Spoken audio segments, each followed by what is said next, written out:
The date of this video is recorded is June 3rd, 2021. And in 2 days, it will be June 5th, which means it would have been 3 years since BlazBlue Cross Tag Battle has made its way over to the US. And I wanted an excuse to talk about it. Honestly, I've already said my piece about Cross Tag Battle. I've literally broke down the game to like an unfathomable level of breaking it down. So I decided, you know what?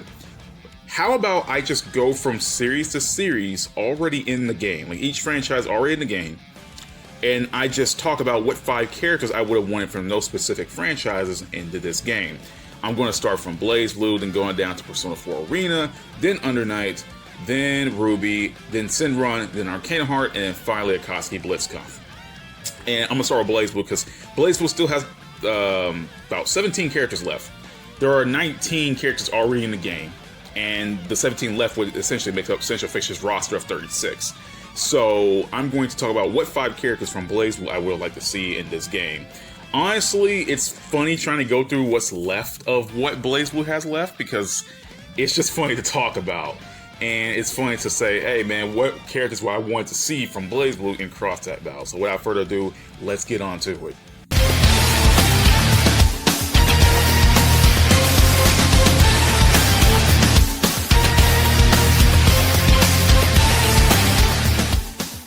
I think it's a no-brainer to say that I really want to see Kokonoe into this game. Now, gameplay-wise, I was never hot on Kokonoe. I find her moves interesting, but trying to play as her is like a hell and a half, at least to me.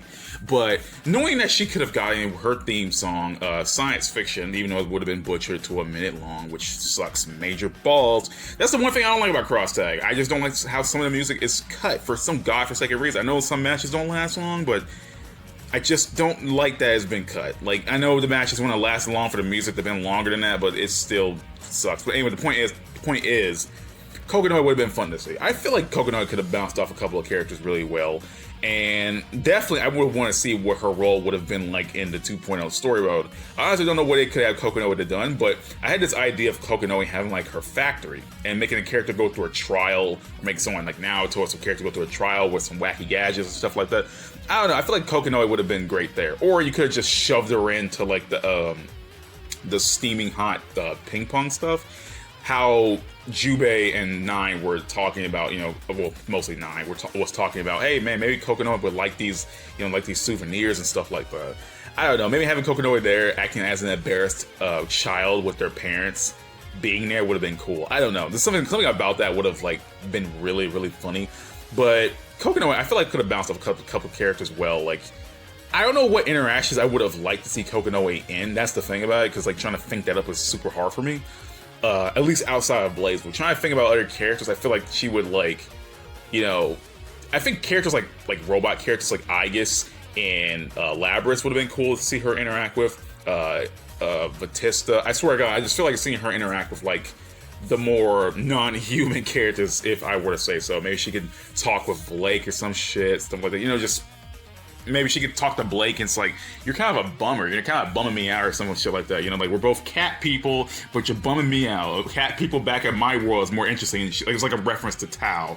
I don't know. That would have been cool. But anyway, yeah, Kokonoe would have been great in Cross Tag Battle. I feel like her interactions would have been great, and just seeing her in the story mode would have been funny as all hell.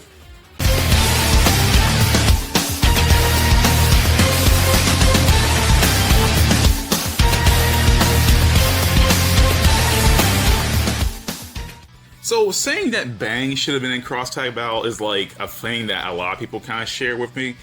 I'm amazed that Bang, of all people, didn't make the cut. You know, like, I feel like of anyone who could have made in the Cross Tag Battle first would have been Bang, right? Like, hell, I feel like he could have at least made it in with the first 40 characters. Because this is Bang we're talking about. He's an insanely popular character.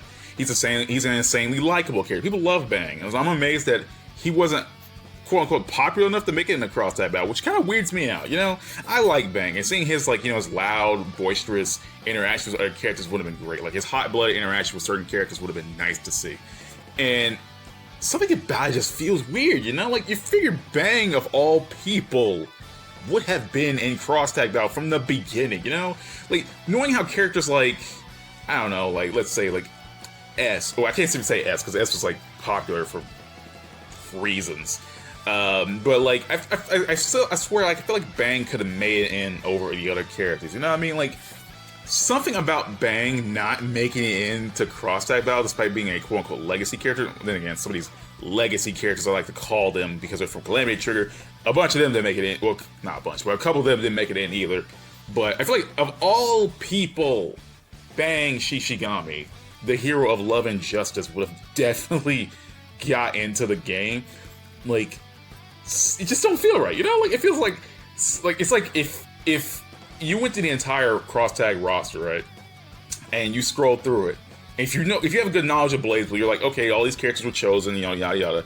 You look through the playable roster, and you're like, where did Bang go?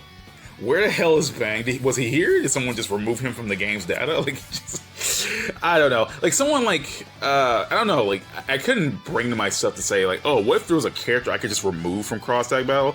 Like, honestly, I can't say that, because I like all the BlazBlue characters that they chose for the game. Like, honestly, even if some I don't honestly understand, you know, to why they got in over first, I get to why they're in. Like, you know, like some characters like, you know, like, I don't know how to Izoi, right? I don't hate Izoi. It makes sense she got in over base Tsubaki. That's stuff I'm talking about. But and again, when I think about all the characters that are chosen for Cross Tag Battle, I just don't see one that I could have removed in order to shove Bang in there. So that means Bang will just have to be there.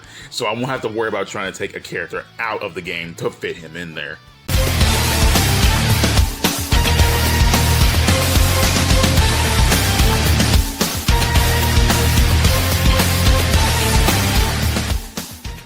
Now, Tao. Okay, Tao, definitely yes. And I would just want Tao in the game just solely based on interaction's sake. You know, I don't play Tao, I do not like playing as her, and I definitely don't like her theme song, Cat's Carnival, but I feel like Tao would have been the best character just put on in just for the sake of interactions. Because I do have, like, just the idea of Tao being there and her interacting with the various characters is a funny thing to see, you know? Like, I feel like she would have some good interactions with characters on the roster. I honestly couldn't think of anything that would be, like, mega funny. I do feel like I could get an idea of what they could be, because it's Tao, you know? Like, I feel like she could hang out with some kind of, you know, characters who are smarter characters who just... I can see her giving the business to Yosuke, though. You know, I can see Yosuke's trying to, you know, actually take a fight seriously once, and then there's Tao over there just being stupid, and then she won't listen to him, and then she insults him in some way or something like that. You know, like, I know I don't like giving Yosuke the business, because I feel like he's gotten treated unfairly in Cross Tag Battle and everything post P4 anyway, but I feel like that's the one interaction I would like. You know, definitely just Tao giving Yosuke the business unknowingly, and I just found that, like, something that would be really funny. I could also see her interacting with Teddy for some reason. Like, I feel like both her and Teddy would have been like an annoying group of characters. Like, not group, my bad, a duo. An annoying duo of characters that would have been just something funny to see. I could also see her being interacting with Naoto, because Naoto does like cats, and I feel like in some way he would try to, like, treat her like a cat, like an actual cat, and Tao wouldn't like that, or Tao would like that. I don't know. I honestly, I'm trying to think of good ideas, because, like, Cross Tag does have a way of trying to, like, you know, throw off expectations. There are some characters that got interactions that I was never expecting, like, for example, like, characters like Ruby and Susanoo, you know, Naoto and Yosuke, like, characters like that, I was never expecting them to ever get an interaction at all. I feel like this would have been a great time to introduce a Blitztank interaction. Like, I know Blitztank has no interaction because, you know, he's a tank, but I feel like Tao commenting that he's just a giant tank and Blitztank's eyes shining to snow that he responded in some way would have been funny. Seeing her interactions with Ruby would have been nice. Blake, definitely Blake. She can bounce off Blake pretty well. Blake is a serious cat person. Tao is a not so serious cat person. But yeah, I just feel like, I don't know. I'm not good at this whole interaction, coming with cool interaction ideas that don't kind of tie back to the main source material. And considering that Tao doesn't really... Oh, Tao and Wagner, obviously. Yeah, Tao and Wagner would definitely be it. But I'm not trying to go all over the place and spend forever to figure out interactions. The point is, yeah, Tao would have been great for this game. And interaction-wise, at least.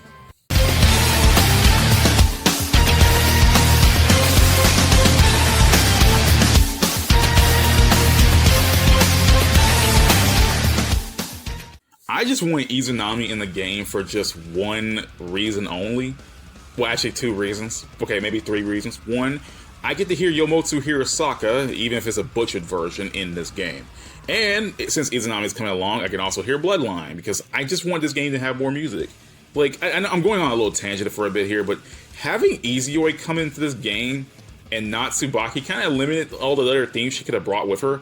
I don't see why, if they can retool Reincarnation to fit Jubei just to put that song in the game, I don't see why not bringing Izuyoi along can't bring songs like Memory of Tears, or Condemnation Wings, or Childish Killer. Like, I still don't just get that. Like, they could clearly bring those songs in, they just won't. But anyway, the point is, Izanami being in this game, cross-tag Ribcage. I'm not gonna make that joke, but honestly, I would like to see Izanami here. I don't know, just seeing her interactions with some of the more effed up characters in the roster would have been funny to me. Like, I can't think of anything humorous because I'm not very good at this, though. I would have liked to see her have an interaction with Susanoo, though. That would have been nice to see. Like, these 2 Shinto, quote-unquote, actual god in Susanoo's case, quote-unquote, not god in the case of Izanami. You know, drive existence and all that.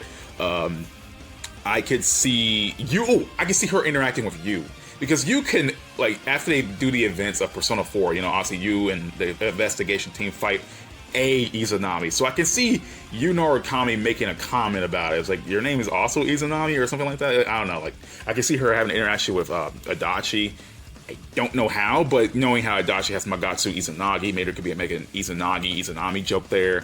I don't know. I can see her interacting with Hilda. Like, I'm trying to think of interactions that would make sense in some fashion. I'm not trying to find ones that just go out of the way to try, you know, go out there, though I would have liked those more. I just can't think of them because I'm not that imaginative. I freaking suck. She can have an interaction with 9. They did work together at one point. Quote unquote work together. She can have an interaction with Naruto concerning the whole Saya business. He can actually acknowledge that, hey, you're Saya too. You're Saya Terumi, but you're not Saya Terumi, but you're actually Saya. Rodney's Saya. Like, I could just imagine that happening. I can have seen her having an interaction with obviously Ragna, Jin, and Noelle. She can have an interaction with I don't know. I think that's it. I think that's the best ones I got, like, off the top of my head. Like, those are the ones that would work in my case. I could see her having an interaction with Elizabeth in some weird fashion. I don't know. Elizabeth could comment that she's kind of weird, but she doesn't really care. But Elizabeth wouldn't really care. Maybe Izanami could be there to have an interaction with Lene. You know, there's the whole situation of them having, like, you know, situation with their bodies. I know. I don't know. I'm just throwing shit to the wall now.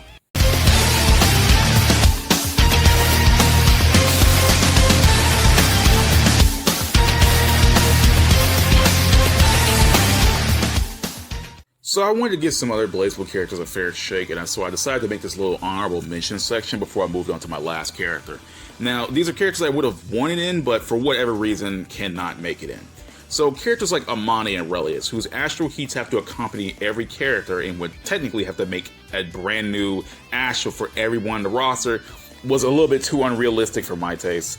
So I had to leave that out. Even though I would have actually chosen Amane for my last option, I had to keep him out because there's no way in hell I could barely even think about what astral could work on everyone else, and I didn't want anything dumb, and that would have taken a lot of work. So yeah, characters like Amane and Relius are out of this. I have to keep characters like Lambda out, even though she doesn't play exactly like New she used to. It's just the gameplay that kind of ruins it for me. If Lambda was a completely different character and played a completely different way, yeah. If Lambda, like, I would have chosen Lambda, honestly, if it was just for her interaction's sake, but I had to leave her out as well, and it bums the shit out of me because I'm like, why did I have to do this? Now, I could have added Mu in, but some of these characters get treated as if they were the characters from their series. So, like, putting Mu in, I know that would have been slightly different, but that still wouldn't have, would have been odd. Same goes for characters like Tsubaki and Terumi. You know, Terumi acts his own way. He is, his own way here. But the game kind of treats, at least in interaction's sake, that Susanoo is still Terumi, which he is. And they do the same thing with Tsubaki, just on a bigger scale. They actually straight up just say, yeah, Tsubaki, you're just in your Izuyoi armor or whatever. So Yeah, the same would have been for Noelle, right? Even though Moo is split from Noelle as a central fish, and they just came out together anyway, so it doesn't matter. That would have, I had to get rid of that little rule. So characters like Moo can't make it in, Lambda can't make it in, Relias can't make it in, Amane can't make it in, Terumi can't make it in, and Tsubaki can't make it in. And that leaves my options pretty limited because these are characters that no one really talks about.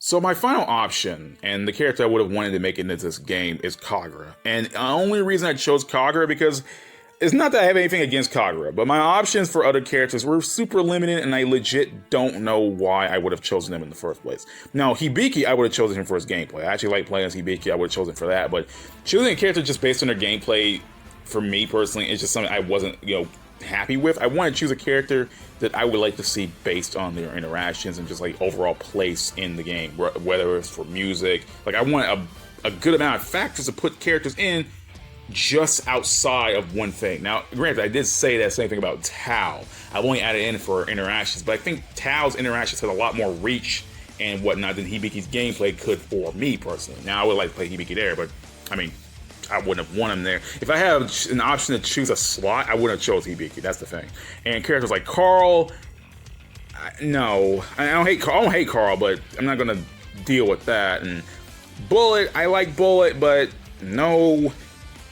Same goes for Arakune. I like Arakune, but I don't know. I'm not even gonna wonder how the hell they're gonna handle him in Cross Tag. And the same goes for Lychee and Valkenheim. I know characters like Lychee could have worked based on, like they could have kind of attached the Matembo to her sprite in some fashion. I don't know how they would have done that. They could attach it to her boobs. Everyone else would have worked. There's some characters that could work in the Cross-Tag Foundation that they surprised me with before. It's just a little wonky, but in regards of Kagura, I feel like he has the better option of making it in for me. Based on interactions, based on music, and a little bit of the gameplay.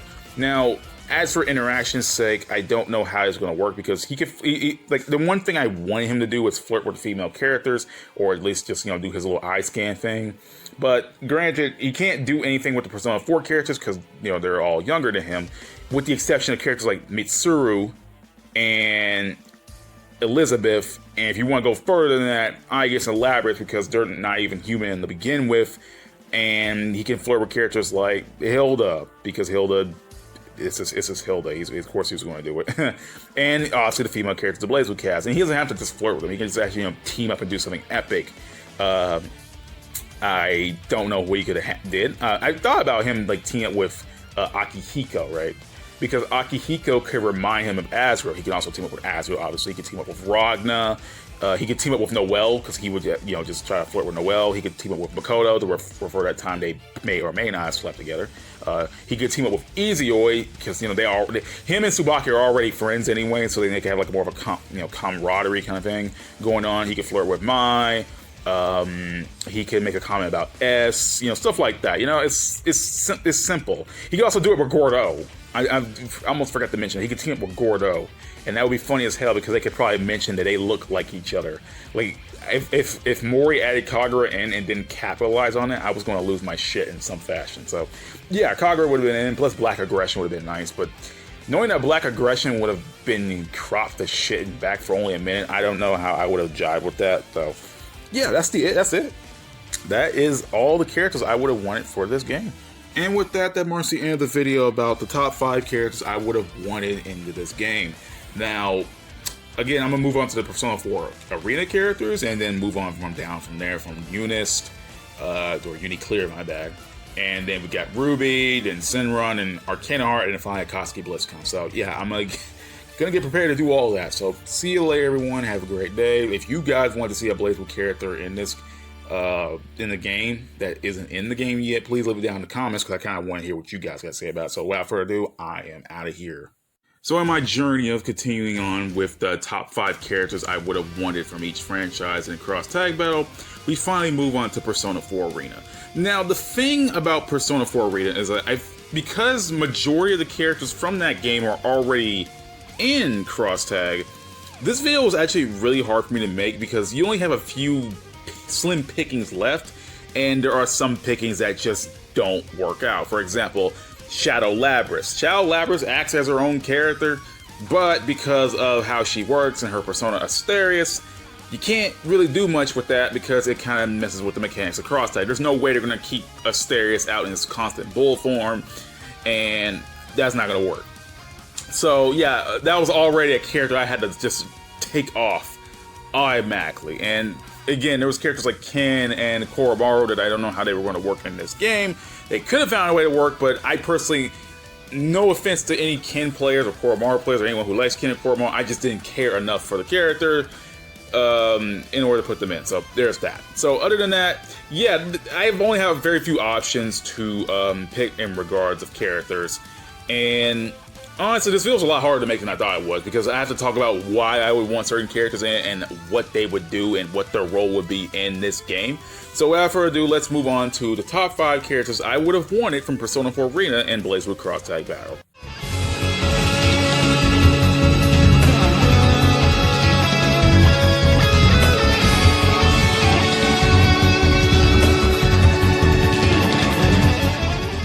Let me just get the obvious one out of the way first. Rise Kujikawa, which is something really surprising to me.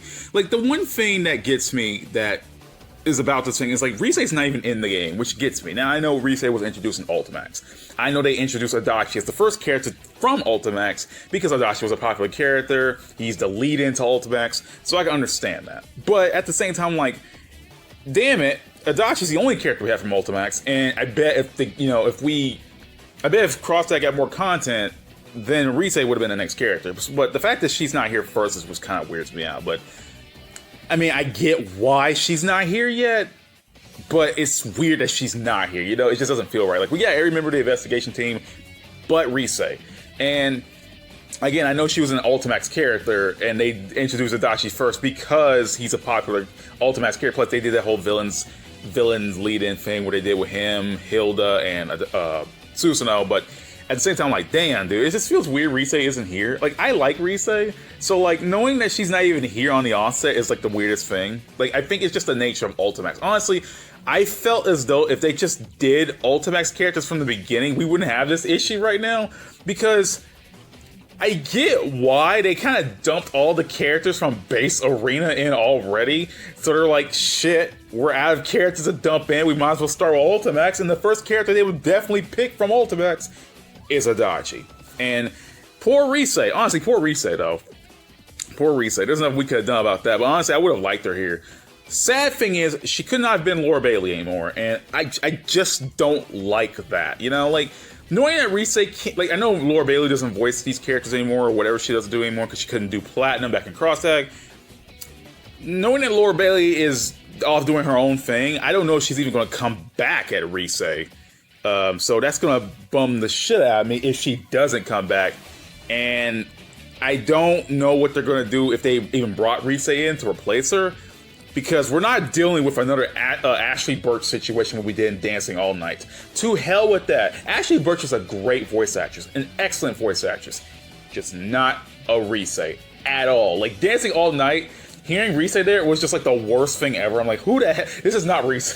I mean, hell, even Alexis Tipton probably could have done a better job, but, like, I'm not hopeful on that one either, because considering how she did Platinum and Cross Tag, not bad, but you could definitely feel that Laura Bailey's sass isn't there anymore, you know? So, yeah, Rise as, oh my god, dude, oh man. They're gonna have to replace Rise. Oh.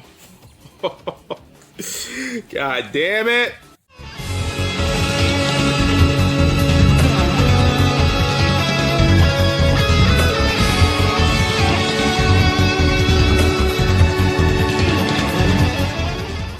So technically I had to go through, like, the 2 characters in this case, and I was like, okay, which one would I want? Would I want Sho Minazuki or Sho Minazuki?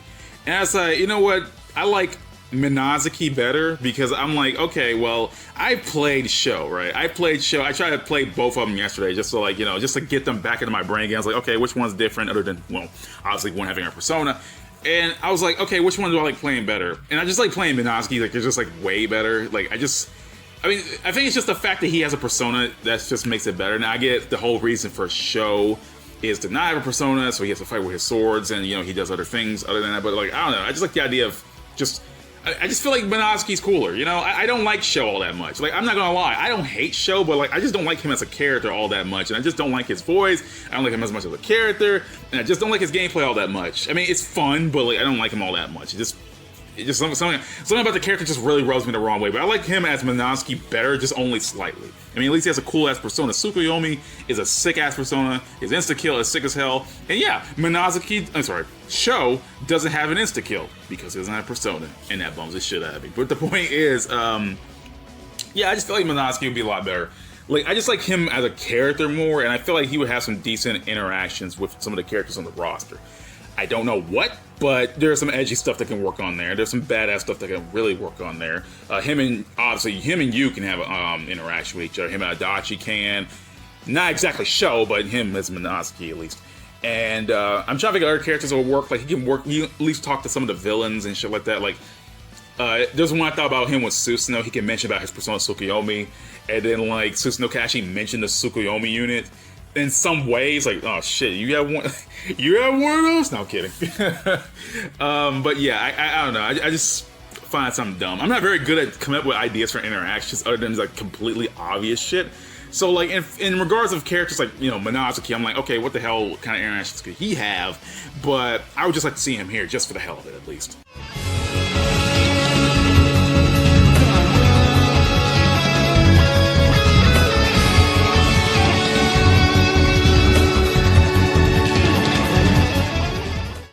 Okay, so choosing Yukari was kind of like, yeah, like I don't like fighting Yukari. I just don't, man. Like, zoner characters just don't, I don't vibe with them, and I just don't like even playing as Yukari. You know, again, I like to choose characters just not based on their gameplay. I like to choose the characters based on, like, if I like the characters or not. But, you know, Yukari's here. I mean, she's one of the, you know, main Persona 3 character, so she kind of had to be here. I like her at least a lot better than I do here than I did back in Persona 3 Fest, because there were some times that Yukari did rub me the wrong way, especially in the answer. I'm not gonna make this a video about how much I didn't like Yukari there, but I do like her a lot in Persona 4. You know, she's older now, she's a lot more experienced with things. She's not, you know, we've moved past the crazy timey-wimey shit that happened in the answer. So, you know, where like, even characters like Fuka got a quote-unquote redemption by growing up. So there's that. But yeah, as for Yukari, I don't know, man. Like, I have so little to say about Yukari, it gets me. Like, again, like, all I can say is I like that she could be here. I like her theme song. I like her design. I like the little Featherman outfit she wears. That's pretty cool. But I'm not a fan of her gameplay. And the only reason I chose Yukari because I have so little options in regards to these Persona 4 arena characters. There's so little left I get to choose on my own that I can barely even pick any. As for interactions, I got nothing. Dude. I honestly have nothing to think about because, like, I thinking about how these characters would interact with each other, I think that's what gets me about Persona the most. Or at least what's left of these characters. Trying to think about who they can interact with is, like, nearly impossible, at least for me. Like, for Junpei, I could barely think of anything. Yukari, I definitely have nothing. Like I can try to find something, but I can't do it in this video. And probably by the time I figure out something, the video will be over with, and I don't want to do some shit post-recording. But I don't know. There could be a Featherman joke in there somewhere. Like, hell, I remember that time in Persona 4, the anime, right? There was right? Yu Narukami. And he had to pay a lot of money for a Featherman toy that was broken. And he was, like, pissed off, like, damn you, Neo Featherman. And then, like, I could definitely see him seeing Yukari and being pissed about it. Like, he's, like, you know, getting a little bit triggered at seeing a Featherman outfit. I mean, that's a little bit out there, because you would never do that. But, again, I can't think of none of Yukari. She's just here. Hey, Yukari. I'm sorry. I got nothing.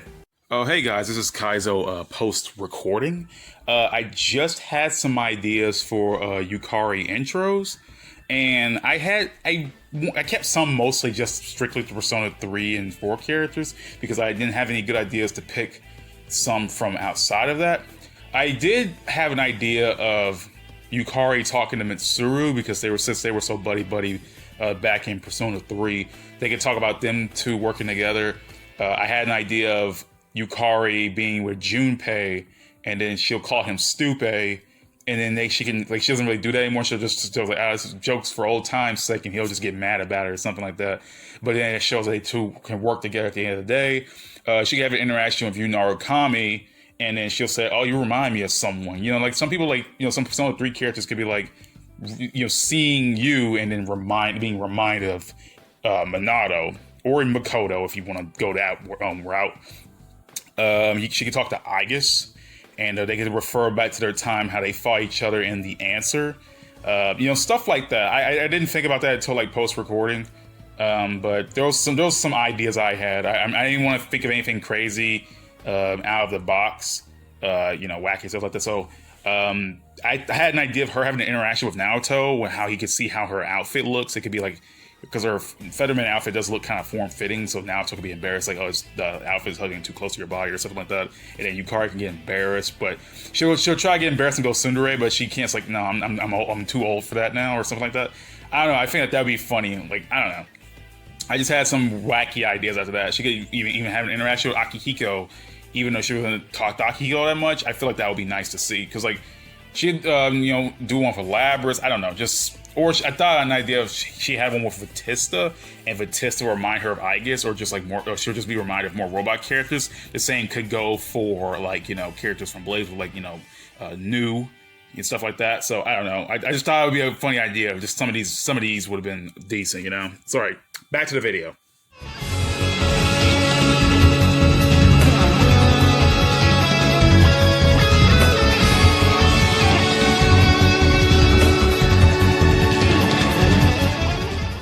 Now, considering my favorite Velvet Room attendant is already in the game, and that's Elizabeth, obviously, I just chose Margaret just because why not? You know, her theme song is actually really, really cool. Like Battle Hymn of the Soul, or I forgot what her version was. I forgot the name of it. Just that fast. But hers is really cool. Like, she's a really cool character. I like Margaret. She's not my favorite Velvet Room attendant, because like she's like the older sister, like, kind of type of character, but she's like, you know, a little bit too bland for my taste. Like, personally, I like Theo more because he's a lot more eccentric and he's really funny. Caroline and Justine, I pretty much like them because they're just, I like the little back and forth, and I like Lavenza because she does have her moments. Definitely Elizabeth, she's just the oddball of the group and I love her. But Margaret's just like, I mean, she's okay. Like, she's like, her personality doesn't really hit me all that well. And the only time I ever really liked Margaret all that much was in like Persona, Persona Q. Because like they really gave her some character that she desperately needed, for me personally. And you know, Margaret is a fun character to play as in Persona 4 Arena Ultimate. So at least for me, and I really will give that much though. I don't know how they're going to handle her in the game, considering, you know, the swapping of personas, but I figured they would find a way around it.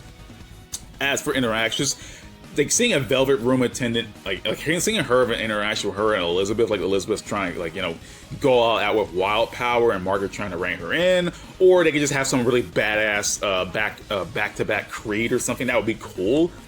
Again, like, something about these Persona 4 characters are really hard for me to mesh with other characters. Like, if I played Under Night, right, I say, oh my god, these characters, you could have, Hai could have interaction with you know, Wagner, etc. But like, think about Persona, I'm like, damn, I cannot think of who these characters would interact with.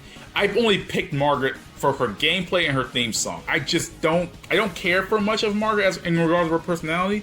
I do like her design though. I do like her design, but as regards of a character, I don't know. And that's why I think it's so hard for me to pick some of these characters in regards of interactions.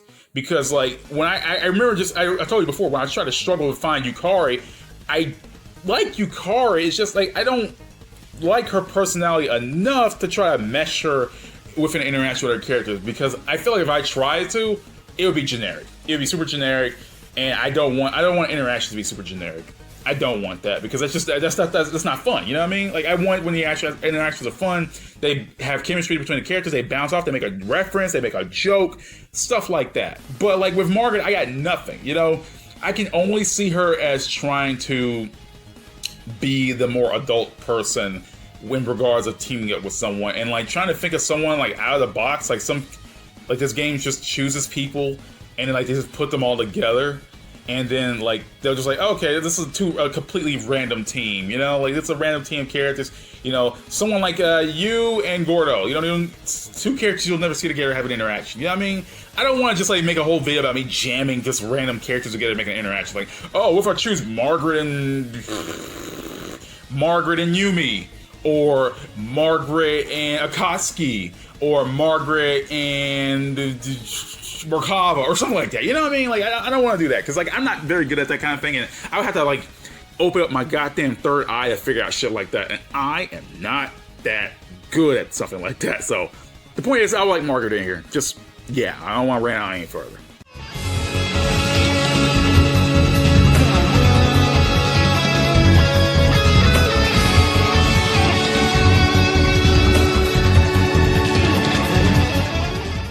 And we finally reached to the end of this video, and this is literally the last character on the roster that I haven't mentioned at all in this video, and that is Marie. Now, look, I know Marie has her fans. I know Marie definitely has her fans and people who like her, but like, I don't want to just have this section to be something like I don't want people to think that I'm slandering the character in some way, shape, or form. I don't want that to happen, because I would, hell, if someone slandered my favorite characters that way, I wouldn't like that either, so I'm not going to do that. But I just don't like Marie. I just don't. I'm going to be straight up, I don't want to be mean about it. I'm being just normal, civilized about it. I don't like Marie. I don't like her theme song in this game, or Persona 4 Arena. I don't like her personality. That's what kills it for me. The only thing that really saves Marie for me is her design, and Kaguya looks cool. That's it. And the only reason Marie is even on this list in the first place is because I chose her over Ken and Koromaru. I chose her over Sho. I chose her over Shadow Labrys, who couldn't have been in this game in any shape or form.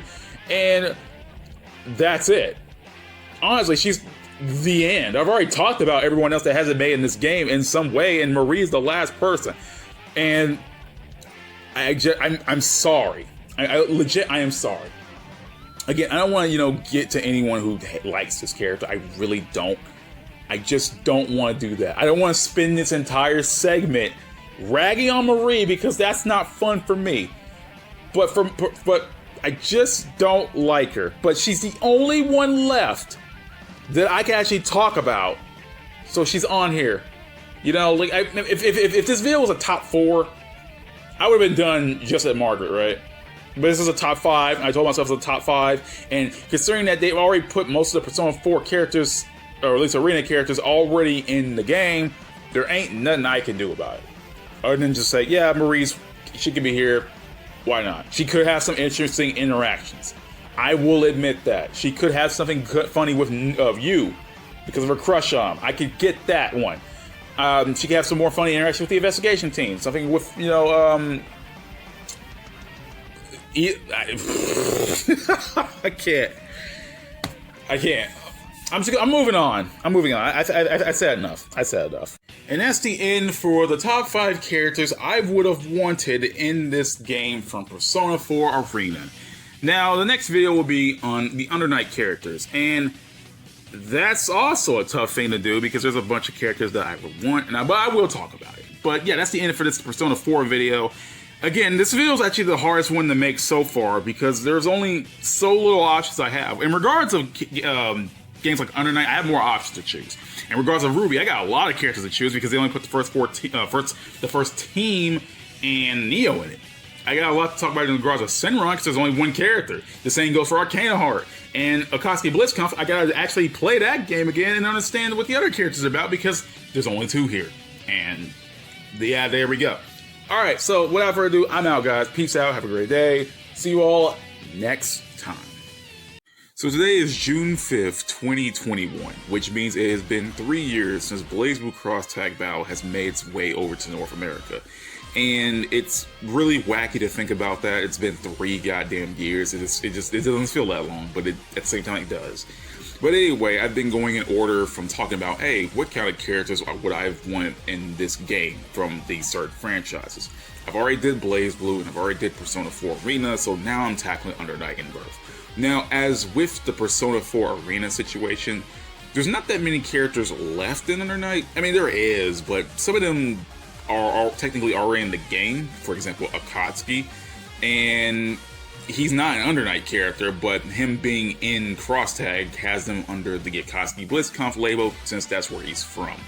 So, yeah, it's another one of those slim picking deals, and I will mention why I didn't want certain characters to come in if I remember to get to that point in the video, because I didn't plan for that. But yeah, I'm going to talk about my top 5 characters that are remaining in the Under Night roster that I would have wanted to see in this game. And I hope that I don't offend anyone by some of the choices I make, because there is one particular character that I'm going to have to choose to talk about, and it's either going to be a hit or miss. But yeah, let's move on to the video, talk about the top 5 remaining Under Night In-Birth characters I would have wanted to see in BlazBlue Crosstag Battle.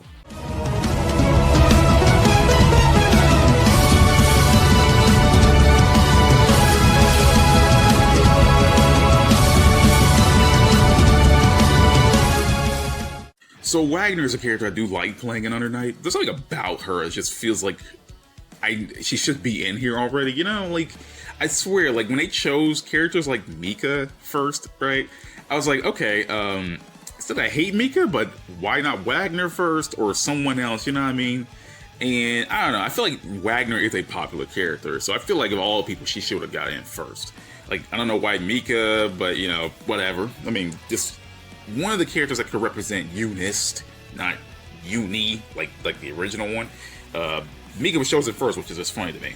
And oh well. But yeah, Wagner is actually a really fun character to play. I don't see them doing much to her when she gets into Crosstag, because she's a free. Look, I can't say she's an easy to play character. She's easy to play for me in a way, but she has her own things going on, and she, like, you know, she's fun. I'm not a fan of, you know, Wagner's personality, really, but I do like playing her, and I would like to see how she bounces off certain characters. Now, as I mentioned with some of the characters in the Persona 4 video, I legit have no idea what Wagner can even interact with, but more of the whole, you know, holy justice kind of character shit, I could kind of get, which she's not like that, but I could see her trying to act with characters like that. Like, I can imagine her with Tsubaki and them not necessarily going back and forth, but it's more like a Tsubaki trying to berate her or stuff like that, while Wagner's not even listening, still stuff like that.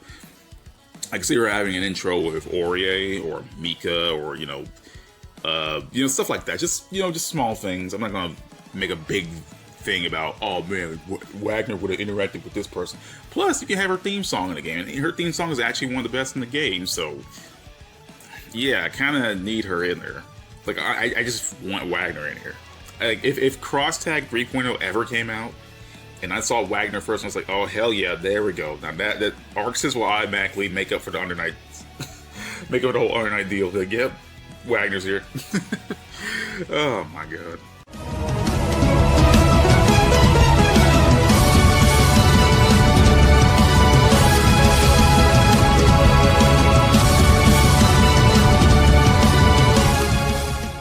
You know, Inky is actually really fun to play. Like, I didn't vibe with the character at first. Like, right at first, I was like, okay, I don't want to play as Inky. I wanted to play through its arcade mode, because, you know, I was going to do that with every character regardless. So I did. I was like, I don't want to do it. But then I started playing it, so I was like, oh man, Inky is actually really fun to play. I was like, what have I been missing this entire time? And now that I've gotten a good understanding of playing him, I kind of want him in Crosstag Battle. Now, I don't know much about Inky's personality. It's you know, been a while since I actually tackled the Under Night story mode, and it's a really long and boring story mode. So, like, I couldn't remember anyone, if you can even try. I mean, there's some characters I do remember because of dumb shit, but, like, trying to remember how a character's personality is, you know, no. But I can imagine Inky, you know, he's a fighter, right? He's a fighter. I can imagine him at least having interactions with characters who could, you know, beat the shit out of someone, you know? Like, I can imagine him standing next to Akihiko or something, like, you know, just like, you know, straight up hand to hand, like, fist-to-fist combat shit. I can't imagine him standing next to Makoto. I don't know. Imagine Inky next to Makoto. That's like that's the weirdest shit ever. Plus, his song Extreme Steam will get in there in the game, and I'm like, yeah, we kind of need it. Like, I like most of these choices I'm choosing right now is because of their music, which Under Night has really, really good music. And the fact that, you know, most of it isn't in the game is a bummer, you know? Under Night music can't be butchered because that song loops anyway. It's not like the BlazBlue music where it doesn't loop. You know, the Persona 4 arena music and the Under Night music loop. So, like, they don't have no problems with butchering those songs, which gets me because Ruby has their music, but they don't loop, but yet they get to keep all their songs. Like, it's the weirdest thing. I don't know why they just... I'm getting off track here. I'm getting off track here. This is not bad, but yeah, Inky do. We need them. Like, right now. I'm not even kidding. Like, if they ever brought out the next two Under Night characters, I believe it should just be Enkidu and Wagner. Like, I don't even care who else. I just feel like those two characters of all people should have been in it already.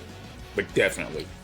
At least Wagner, though. And if not Wagner, Enkidu. Like, I don't even care who came first out of the two. You know, just one of them.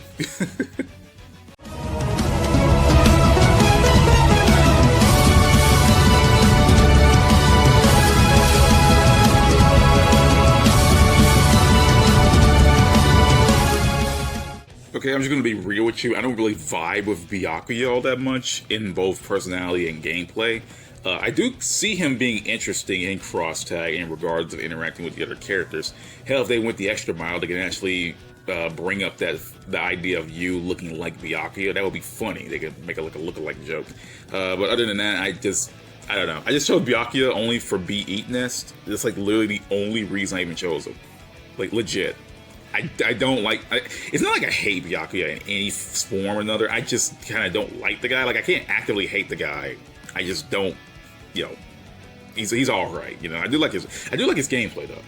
I don't play him all that much, but I do like his gameplay, though. I do like the whole interesting thing with the Spires motif and whatnot. But in regards of, like, wanting the character in, Biakuya is, like I could take him or leave him. But considering I don't have that many options left to me in this game, I kind of can't take him. I mean, so I kind of can't leave him, you know?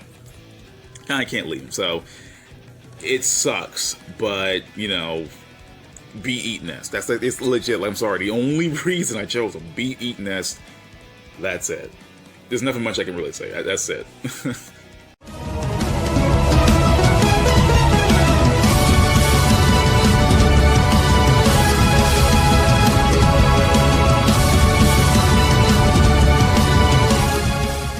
So yeah, as with the Biakuya situation, I only chose Photon because I'm running out of options to choose characters. I like her theme song though, you know, Sounds of the Night Wind is actually a pretty damn good song. But in regards of her personality and, you know, stuff like that, I'm just not a fan of it. I know she's like, you know, she's a lot more unpleasant to do. I know it's kind of like an act, I think. I don't know. I legit don't know. But when I played her in the story mode and learned about her in the story mode, and then some about her in her arcade mode, she had a very unpleasant personality. Like, I didn't like it at all. I really didn't like it. I don't like when I can understand why those characters are like that. I can get it, and you know, I don't like it. I don't like. Again, there's probably a reason to why she acts the way she does, but at the same time, the story mode didn't keep my interest enough to me to learn about that stuff, and I apologize for all the Photon fans and everyone quick to tell me, oh yeah, you like Photon because of this or that. I just didn't. I didn't. I was not a fan of really Photon's character, and the only reason I chose her was Sounds of Night Wind and her design. That's it. That's the only thing that really saved the character for me. I don't like her. I legit don't like her. I've been saying that a lot about these Under Night characters, and I'm sorry. Like, you know, I'm not trying to be mean to these Under Night characters. I'm really not, because there's some I do like. It's just that I can't say much about them, and whatever I say, it feels a lot more negative than it has to be, because I actually, you know, semi-know these characters for their personality. I don't like half of them sometimes. Like it's not like I don't hate. I don't feel like I hate the characters. It's just some of them rub me the wrong way in regards to their personality. Like, if Under Night characters didn't like have a story mode attached to them, I feel like I wouldn't have anything to say about them. Like, if I didn't know about Photon, like in regards to her personality, and just selected her as some random character in a character select menu, different story. But then again, I probably wouldn't even give a damn about the character at all if that was the case, you know? Some of these characters, see, that's the thing I talk to some people about, is that some of these characters need character, right? I don't want to choose a character in a game and not know what they're about, because that's just not right, you know? Like, I wouldn't, I mean, even if it's something negative, I would want to know about the character, you know? I wouldn't want to just pick a character and like, oh, well, shit. Well, that's it. You know, there's just some random collection of sprites, pixels, and models. No, I don't want that. Like, I want to know about the character, even if it's something I'm not a fan of, you know? I'm glad I know about Photon, because now I know that I do want her in cross tag. It's just that there's going to be some tweaking done in order to get her to fit in there. And I don't know what they could do, but if they were to do anything, yeah, I would want some tweaking for Photon, because I'm not going to be happy if she's going to be this mean and rude and harsh in English.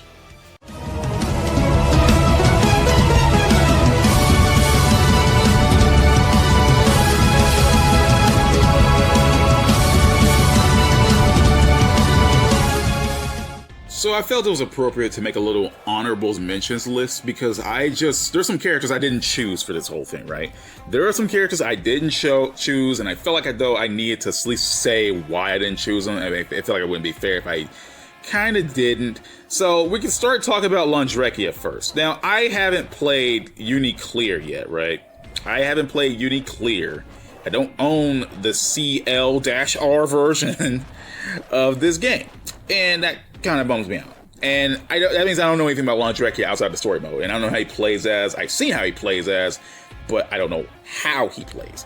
So I had to leave Lundrekia off of this thing, because I just legit didn't feel safe of, you know, putting on a character I didn't really know all that well. I feel like that would just been a waste of my time. Like, yeah, I won't want this character, but why would I want this character? You know what I mean? Like, I don't know his personality, I don't know how he plays. The only thing I know about Lundrekia is his stage, which I did like, you know, because like you can get his stage for free in the update. So like, from the Units to Uniclear update. So yeah, there you go. That's the only reason I left Lundrekia out. And I had to leave Eltonum out as well. Yeah, I know everybody says they want Eltonum in this game, but legal issues prevent Eltonum from being in this game. When they brought Akatsuki over, they had to put him under the Akatsuki Blitzkampf umbrella. They could just bring Akatsuki over and say, oh, he's an Under Night character, because he's not. He's an Akatsuki Blitzkampf character. He's not an Under Night character. I mean, yeah, he's an Under Night character in the game, but he's not an Under Night character, if you know what I mean. So, bringing Eltonum over to Cross Tag will require them to bring Melty Blood over. Now, the thing about Melty Blood now is it's coming back. Melty Blood's coming back. So if they were to do an update in this timeline, right, they could feasibly do it. I doubt they would, because I don't want to know how much Type Moon pays out the ass to use their characters.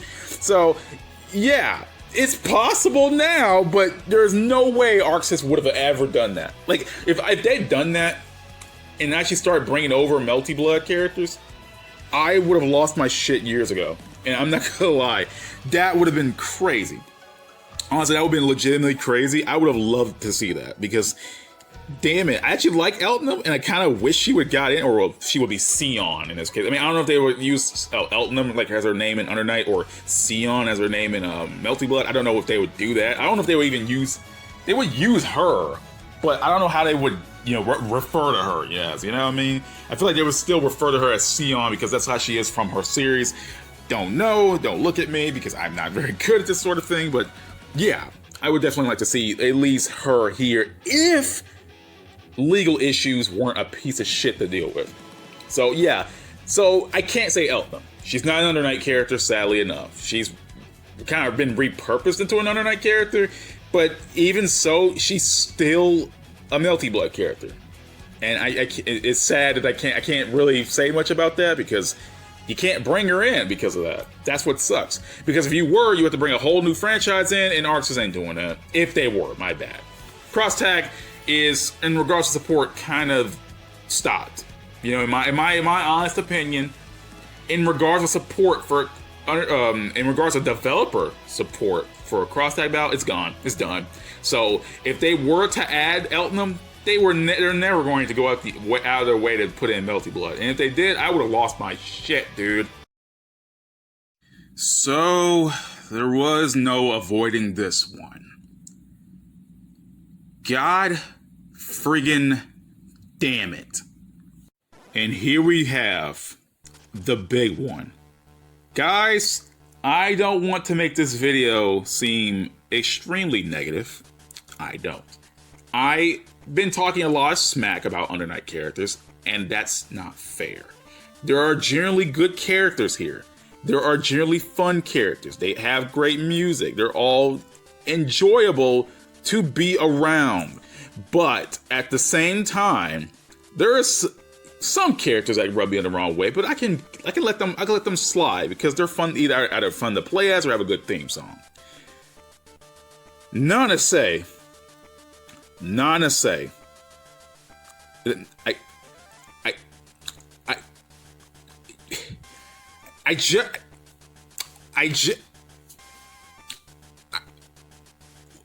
do you want me to say?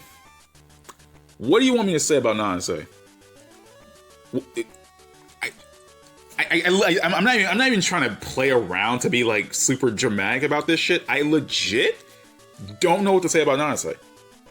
She is one of my least favorite characters. Actually, she's a character I actively just don't like in this game. She has a shit theme. Her voice is nails on a chalkboard. Yes, I hate her more. Her voice pisses me off more than Mika's. Mika's Japanese voice is super annoying. But you know what? Mika's having fun with it. Like, Mika's having fun. So I can kind of let it go. I can't let it go, honestly. I don't. She's just a fat joke of a character. You know, I can deal with tsundere characters, right? I can deal with tsundere characters. I can deal with that. There's a bunch of tsundere characters I like, but no, I say she's just like the worst type of tsundere, if you know what I mean. She's not an abusive tsundere character, like some of them being out there, but like, at least with them, they had a comedy angle going for them. I can't laugh at Nanase. I can't do it. Can't do it, dude. Like, the only thing that would basically save Nanase for me, if she just didn't get in the cross-egg at all. If I could just delete her from Eunice, I would. If I could just freaking hit the freaking giant red button and say, what character would you want to delete from this game? Yeah, I choose Nanase. Yeah, I didn't want this whole video to be a Nanase rant, but it's too late now. I already started. Why the hell does she exist? Like, I don't give a shit about anime tropes. I don't give a shit. She could have been great. She could have been fine, but no.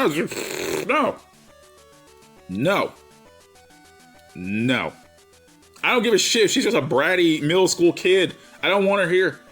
So, I mean, you gotta work these characters right, man. You know, I can't say that, you know, like, Nanase is complete tsundere. Fine, fair enough, you know. But the thing is, she just does nothing but just get, like, other people into shit. Like, you know, it's like, okay, these tsundere characters, they jump head first into conclusions, right? They do that. They've been doing this shit. Like, oh shit, Baka. I can't do it. Hide Baka. No, but the thing is about tsundere is that, like, they have to have a way to balance out the tsundere traits, right? You know, they got the tsun and then the dere. There is no dere for Nanase. Like, I've seen it like once, and I can't even count it. And then, like, there's her. She's just stupid and insane, right? She has nothing but negative traits, right? Nothing but negative traits. I don't even understand how this chick works in regards of her thought process. It is she's just like, I know it's all played for a joke in her case, but she's like the joke character. You know, she's like a joke character, and not a good one at all. There's like joke characters that are funny to me. Like, they can be funny, they can have, like, you know certain things, but, like, she's like the character that I just actively can't deal with in this game because of how many negative feelings I have about her and how much negativity pools around Nanase, right? Again, I haven't played the story mode in a while, so maybe things have changed since the last time I remember, you know, seeing her in the story mode. Maybe if I played it again, my thoughts and stuff on here will be different, but I'm not playing that goddamn story mode again. To hell with that. So for now, I'm just gonna, you know, say this. Nanase, let me think about this. She basically says, okay, look, okay, one of the reasons I don't like her is, like, okay, you know what? Hide, like, how do I describe this one? I'm gonna try to describe this one. So she became an in-birth, right? You know, you become an in-birth, a void bites you, if you survive, you become an in-birth. If you die, I think you become a void yourself. Cannot remember, don't at me, anyone. Anyway, so basically what she says is that, oh shit, Hyde is the reason that I'm a void now, because he happened to be there when she became one for no reason. And I understand that some characters like tsunderes and shit, they take, they jump to conclusions. Fair enough. But at the same time, she spends her whole time chasing after Hyde for this. Like, it's like if Nansei was a character they just pulled out last minute and like, well, shit, we need how many more characters do we need to fit out this game? Let's just throw this shit character in. Like, let's go. But yeah. I don't know. How long have I been ranting about this shit? I just can't. I can't help myself. My whole thoughts are just looping back and forth on the same shit again. You know, like, what do you want me? What do you want me to say, dude? What do you want me to say? I can totally understand that characters have, like, you know, they have a poor choice of words, they can have poor decision making, and Under Night is not much of a story because some of these characters don't get to do much in them, but what Nansei does in her limited time sucks. Honestly, you could have had that angle work, you know, having her chase around Hyde or jump to the conclusion and shit, and then learn something from it, but Under Night, no. Okay, you know what, I'm moving on. I've been at this for far too long. Nansei pisses me off. Delete her from the game. Like, her sword's cool.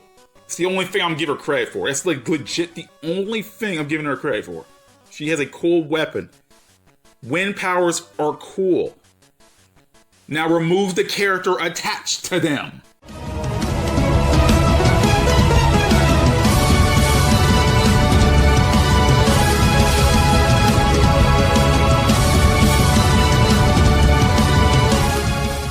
So the only character I have left to even talk about is Chaos.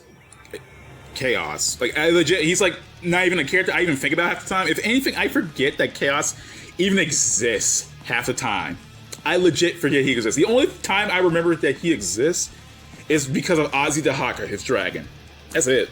Like, honestly, like, one of my main complaints about the story mode was when Chaos opens his goddamn mouth and never shuts the hell up, like me. But anyway, yeah, like, it's just... Like, Chaos could single-handedly ruin the story mode for me because he talks forever. He just drones on and on like I did when I was talking about Nansei. He just drones again and like on and on and on and on and on and on and on and on and on and on and on and on and on and on and on and on and on and on and on. The point is, I just don't like him all that much. I don't. But he does, again, some things do save me. Again, I like his gameplay. I will admit that. I like his gameplay. Ozzy Dahaka is a dragon. Dragons are cool. Like, what else do you want from me? And he's one of the few characters in Under Night who has a Versus theme, right? The only people who have Versus themes are what, Seth and Hyde, Londreki and Wagner, and then there's Chaos and Gordeau, which is a damn shame that he's one of the few characters with a Versus theme, which sucks major balls, but whatever. The point is, him getting into this game at least will bring a Versus theme along with him. I don't like his main theme, Erudite Eyes. Don't like it at all. Like, it's, if anything, it's personally to me the most forgettable song in Under Night, right? Under Night has a bunch of cool music, right? Like, even songs I don't think much about, like, you know, Nansei's theme, which I hate, at least I can remember it because I hate it. Chaos' theme, Erudite Eyes, along with his actual characters, like, I just forget that he exists half the time. And that's a damn shame. You can't just have a pet dragon that fights alongside your behalf and be this super epic smart guy, and for me to forget your ass? No, like, there's nothing for Chaos to remember. Like, even his name. You gotta be you're a badass smart, you're a badass genius with a dragon along your side named Chaos. And yet I can barely remember you existing in the game half the time. Like, every time I boot up Eunice, I'm like, oh shit, there's Chaos. What's up, bro? Like, when you get me to think about other Under Night characters, I remember them all. I can remember them all at the top of my head. I can see a silhouette of Wallstein's like, oh yeah, it's Wallstein. Oh, that's Gordo. Oh, that's Wagner. Oh, that's Inky. Oh, that's Hyde. Oh, that's Margaret. You know, like, just, it's stuff like that. But like, when Chaos is brought up, I'm like, who? Not like, I legit. I legit am like that. I'm not even trying to do this to have some kind of funny bit. I legit always forget that chaos even exists half the damn time. Like, when I encounter him in arcade mode and when he pops up, I'm like, oh shit, I forgot you were part of this game. And I just... That's sad. That's sad, though. Again, I would want him in cross tag. Don't get me wrong. I would want him in cross tag. I don't know how they're going to work him because of ARCSYS Haka acts separately occasionally. So they were going to have to like find a way to like work that around. But if they did, I would want Chaos at least here, just for ARCSYS Haka and Cross Dot. That's it. And that's the end of the video, everyone. I greatly apologize for ragging on your favorite Under Night characters. I really do. I didn't mean that. I honestly did not mean to shit on the characters as like I did. Except Nase, she totally deserved it. But yeah, I'm sorry. I didn't want this video to be super negative. I wanted it to be funny, and I'm not very funny, and I apologize. So the next video will be Ruby, and I feel like I have a lot more freedom with talking about Ruby characters. It's just... I don't know what to say on them, but I will get to it when I get to it. But other than that, peace out, everyone. Have a great day, and happy anniversary for your 3 years in existence, BlazBlue Cross Tag Battle, at least in North America. Now, after handling the BlazBlue cast, the Persona 4 Arena cast, and the Under Night In-Birth cast, I finally reached my top 5 characters I would have wanted to see in BlazBlue Cross Tag Battle from the Ruby series. Now, there's a couple of things I want to say before I even start this video. One, I can understand why we don't have more Ruby characters now, because sprite working is a pain in the ass. Sprite working is hard work, guys. Two, I haven't seen Ruby past Volume 6. So I honestly can't speak up if some of these characters maybe come back or their backstories or whatever. I mean, there's some characters I do know about things that happened to them post Volume 6. Especially in the case of a specific character I'm going to talk about later, but at the same time, like, no, there's no point of, really talking about it. And three, I am only going to choose characters that were even in the callouts for BlazBlue Cross Tag Battle. So I can't choose characters like Crow or Winter or Raven, which makes me sad because I actually like Raven's design. I wish I kind of would. I would have put her here if that was the case. But other than that, yeah, those are my main rules for this whole thing. And it still gives me a lot more freedom than I have with the other characters, because at least with the remaining Ruby characters left I get to talk about, I can actually want them in the game, with the with the exception of maybe one, but that's a different story. But anyway, I get to finally talk about Ruby for once, which I never ever get to do on my channel. And so now I get to talk about my top 5 missing Ruby characters that I would have wanted in BlazBlue Cross Tag Battle. Without further ado, let's do this thing.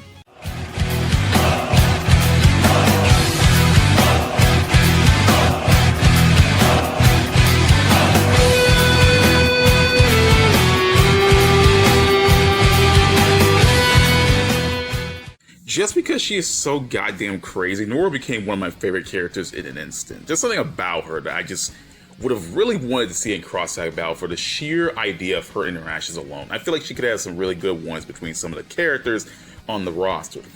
I feel like out of all the characters on this whole video, I would want Nora the most just because of the way she acts.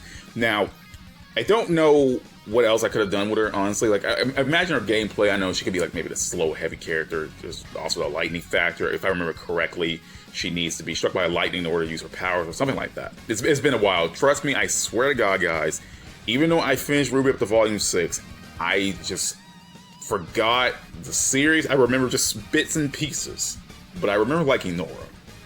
The thing about Nora is that, like, she's part of a team. And somebody choosing these characters that are part of teams were things that I was really wrestling with when I was talking about Ruby the first time. I thought about, okay, well, why, like, if one of these characters get in from their team, then the other characters would come in. Like, oh, if Nora gets in, then Ren has to get in, then John has to get in, then Pyrrha has to get in. Oh, if I chose someone randomly, I would have to do that.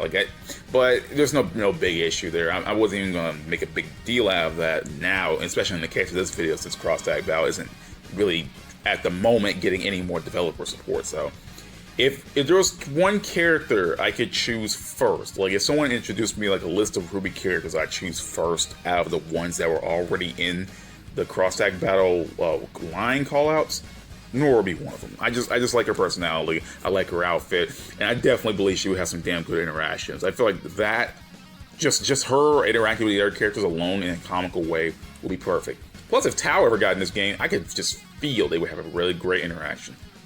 Just feel it. I don't know what it could be, but I can feel it.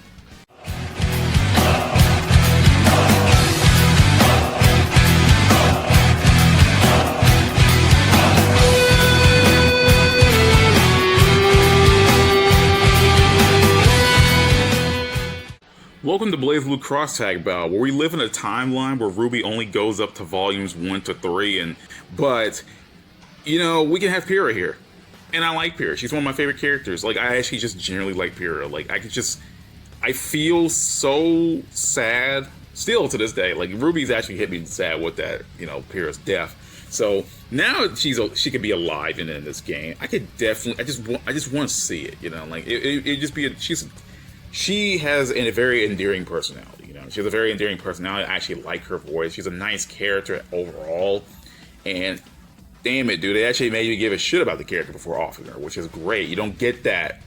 Some of these shows, you don't get me to give a shit about characters before they, you know, off themselves. Like, I mean, that happens all the time, but like, I'm not trying to rag on Ruby, but this is Ruby we're talking about here. So, yeah, I would definitely want to see Pyrrha here. I feel like out of all the characters, Pyrrha would be my very first option. Like, I told myself, yeah, Nora would be a character I pick first, but I think Pyrrha is the real choice here, you know? Like, I like the idea of her being here, because like, I can actually see her in interactions being, like, you know, super nice with other characters. Like, I can see her having an interaction with Yuna or Kami. I don't know why, just the back of my head, I was thinking about making this video last night, and I thought about, you know, she would have a great interaction with you. You know, like, I don't know, something about that. She got a great interaction with Tsubaki. Hell, they gave me a comment that they look kind of similar. Well, Tsubaki, Izuo in this case. But, I don't know, man. Just something about Pyrrha being here would just fit so well. Like, I wouldn't even give a shit if the rest of Team Juniper came in. I wouldn't have gave a shit. If Nora and Pyrrha out of that team would have just made it in the cross tag battle, I wouldn't have cared. Honestly, that's like the only two I even want from that team into this game. I'm not really much of a fan of Ren. And John, I don't hate the guy, but like, I mean, I feel like he'd be pretty bland putting a cross tag battle, you know? I feel like he'd just be like not interesting. Like to me, Ren and John aren't interesting characters, but I feel like Pyrrha and Nora are. Like they at least keep my attention at least.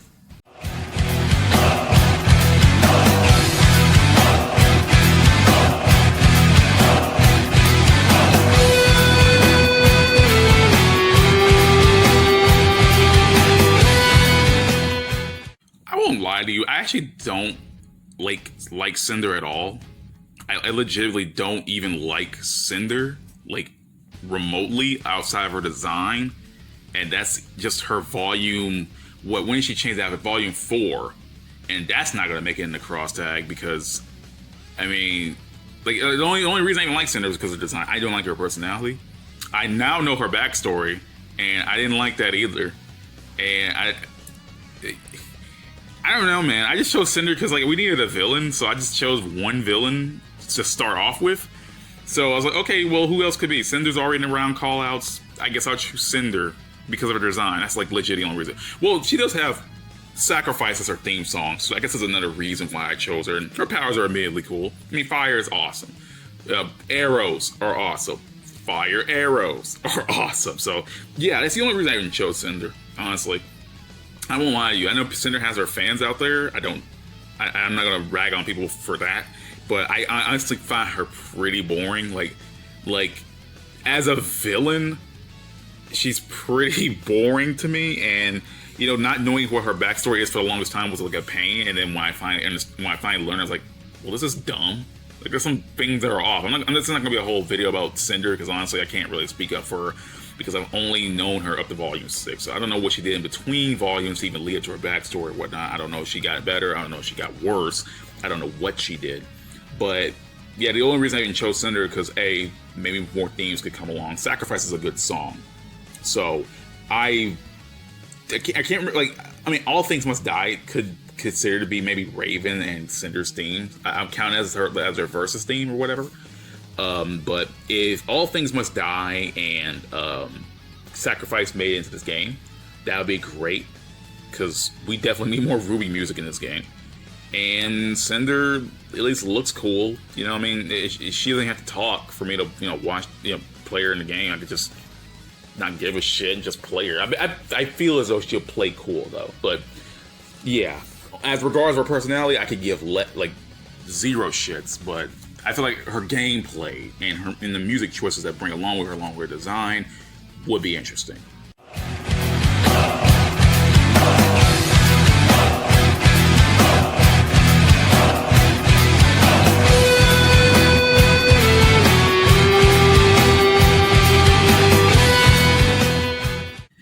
I liked Sun. I honestly did. He was actually an interesting character when he was first introduced and when I saw him in Ruby.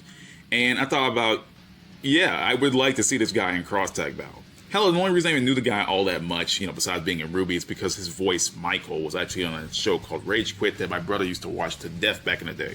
He didn't watch a lot of Rooster Teeth, but he did watch a lot of Michael raging at these games and stuff like that. And then when I heard his voice as Sun, I was like, oh wow, no freaking way, dude. No freaking way. So yeah, Sun would be great. I do see him interacting in a lot more cheerful way to some of the characters on there. I haven't been giving best examples because honestly I have shit examples, but I do see him trying to at least get along with, obviously, him having an interaction with Blake. I at least see that. I can at least see him try to have an interaction with maybe Yang. I might be pushing because they never really talked to each other in the series, but I definitely would like to see that. I honestly don't know what else, because I'm not very good at this. The only reason I even made these type of videos was to talk about if characters like this will get in the cross tag, would I like it or not? And I feel like Sun would be a good option. I do like his nunchuck style. When he fought Torch for that first time, I knew immediately that I was like, you know what, he needs to be in the game, because that looks sick as shit. And I thought about it more, and I was like, man, this dude needs to be in a game. He really needs to. In cross tag would be it. I wonder how they're going to work him out in cross tag with nunchuck / gun combo. I wonder how they're going to work, well, at least how they would work it out. But in regards of wanting Sun in just for that sole reason, yeah. Sun doesn't really have a theme song, per se.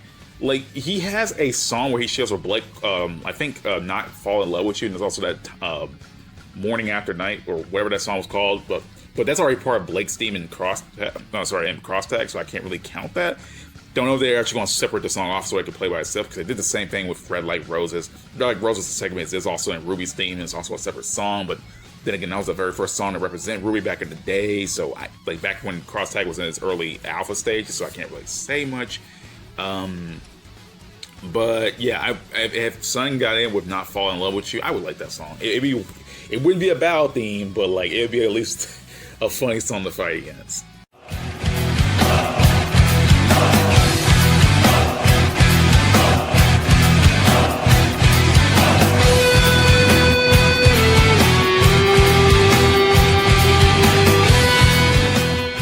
So I didn't want this segment to be mega long, and I've already mentioned at the beginning of the video that the only reason I chose certain characters was because their names were already called onto the voice call announcement stuff. So I decided to make this little placeholder kind of, why I didn't choose these certain characters, right? And I didn't want to make this part super long because I didn't want this video to go longer than it did. So there's characters like Emerald, which I don't really care for enough to actually bother to put on this list. Honestly, forget she exists half the time. Mercury wasn't even on the list, so I can't really mention him. I know they kind of keep those two as a duo, Emerald and Mercury, but Mercury wasn't even on the call-out round thing, which is funny to me. I didn't choose Torchwick because I felt as though the only reason I kept Torchwick off is because when I started to choose between him and Adam, I just chose Adam because I like his fighting style a lot better than Torchwick's. So I just left that out. I mean, I would have kept Torchwick in, but I feel like Adam, the way he will play would be more interesting to me than Torchwick would have. I left characters like Ren and John off because I personally don't care for them. I don't know how John would have played, and I feel like they would have just been kind of dull for him being there. And I don't really care for Ren at all. See, I forget he exists half the time. I apologize. So I left him off. And I think that's, in regards of all the characters, that's everyone else that I left off. I didn't want to use no visual representation for this one because I wanted this part to be out of the way as soon as possible, because I didn't want anybody to ask me, well, why didn't you choose this character? Why didn't you choose that character? Why didn't you choose this character? Why didn't you choose it? I know it would at least left some of the teams incomplete, because if I left John and Ren off, that would have left Team Juniper incomplete, so that would only leave, what, Nora and Pyrrha in the game of Cross Tag. But considering that we've had a bunch of other disjointed stuff in Cross Tag where some characters that should be in aren't in, I feel like I make an exception in this case.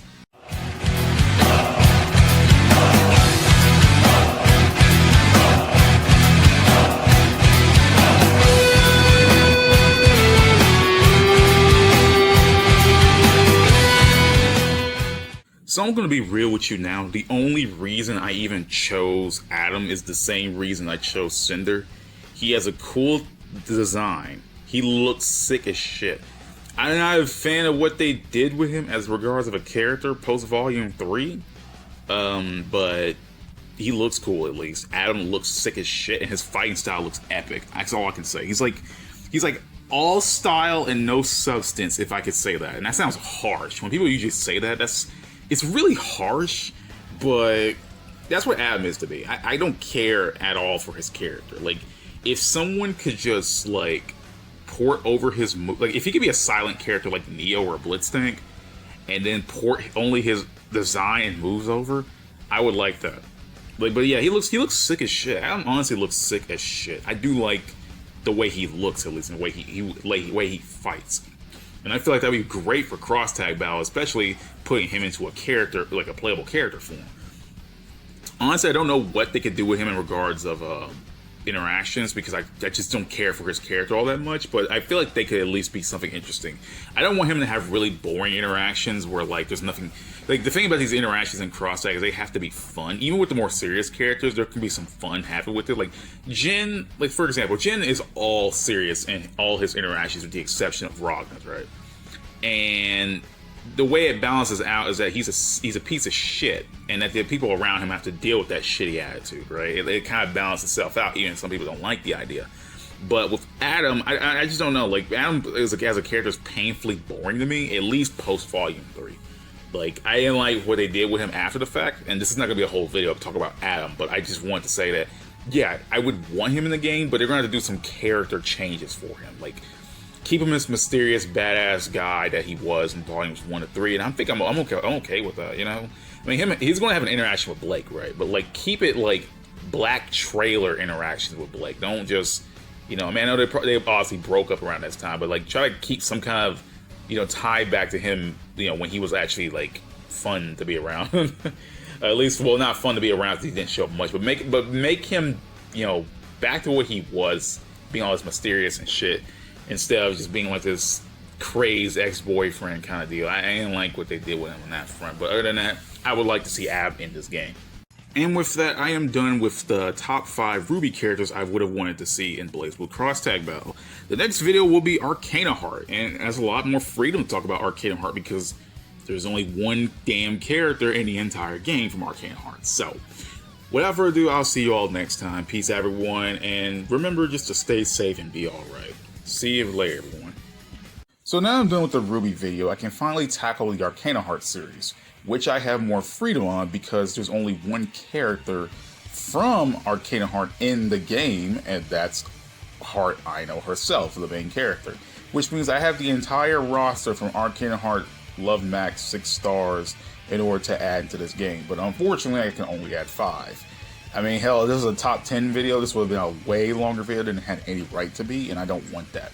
So I decided to choose specifically 5 characters from Arcana Heart to put into this game. Now, some of my picks may be controversial.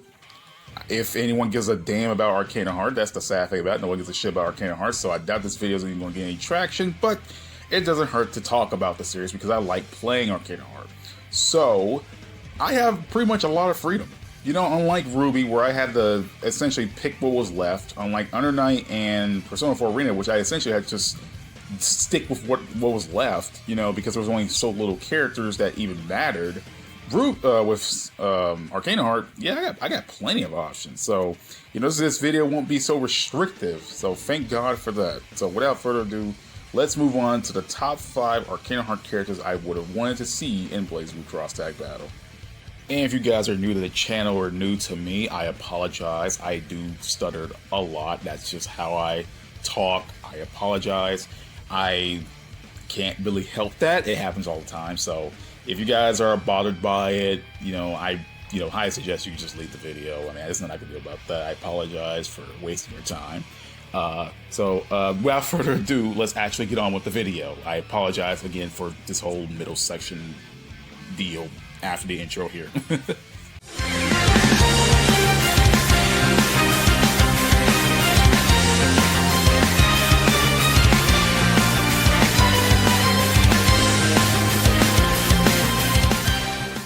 Now, Saki Suzura is one of my favorite characters from the game in general. I could barely play her with a damn, but at the same time, I just really wanted Saki to be here. Just because A, she's one of the main characters, B, she's Heart's quote-unquote rival, and C, it's just, I'm amazed she isn't here yet. I understand Heart getting it first, because obviously she's the main character, but seeing Saki here would have been nice. Just having her here would have been nice. Now, interaction's sake, I definitely see one with Heart, but, she's not really, Saki's a weird character. She's more like this, sophisticated character. She's like this girl that, comes off as being perfect, but, she's not really perfect. It's like that whole thing where people say, oh, you're perfect, you're yada yada, but that the character themselves don't feel like that. They have their own flaws and issues and stuff like that. So, with the way she asks, she doesn't, she's more like really protective over people she cares about and stuff like that. I can see her, because she does have friends and stuff like that. It's just I can see her trying to have an interaction with at least Yukari, right? At least that, they can talk about their bonds and friendship and stuff like that. I guess Saki is not a character who would do that such a thing, but I could definitely feel her, talking to Yukari that way. And she also has the lightning abilities, so because she has the Arcana of Bondry, the Arcana of Thunder, so there's that. Honestly, there's not much I can say about Saki in this case, but in regards of interactions, I can't really say much. The only reason I can even say about why I wanted her in here is for that reason. Now, the thing about Arcana Heart is that there are characters who don't have themes. Hello, this is Kaizou from the future, and yes, characters do have themes, at least from Arcana Heart 1. So, yeah, that's my bad. So if I mention characters not having themes, yeah, that's a lie. I forgot about Arcana Heart 1 and all their themes, because Heart had a theme called Heartful, and Saki had a theme called That Heart, That Power, etc., etc. Konoha had a theme called Konoha's Training Grounds, stuff like that. So I apologize. That was me being stupid. I didn't pay attention to Arcana Heart 1 because it had themes.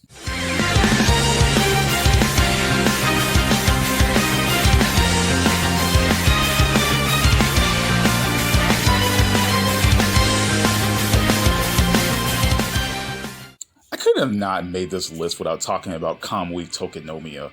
She is one of the most badass characters in the entire series, and she's one of the characters that she's been around the longest.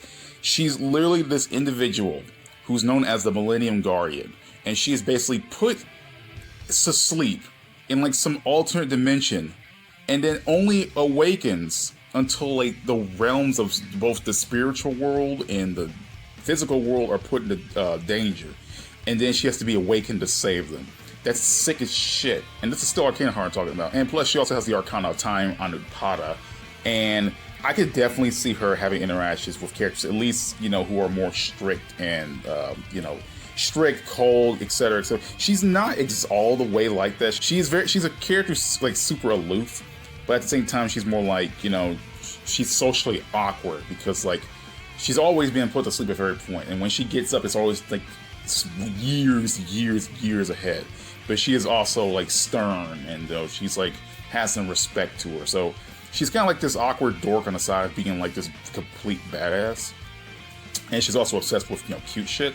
So one, I could definitely see her having an interaction with Hakuden. That's already, I feel like that's automatic.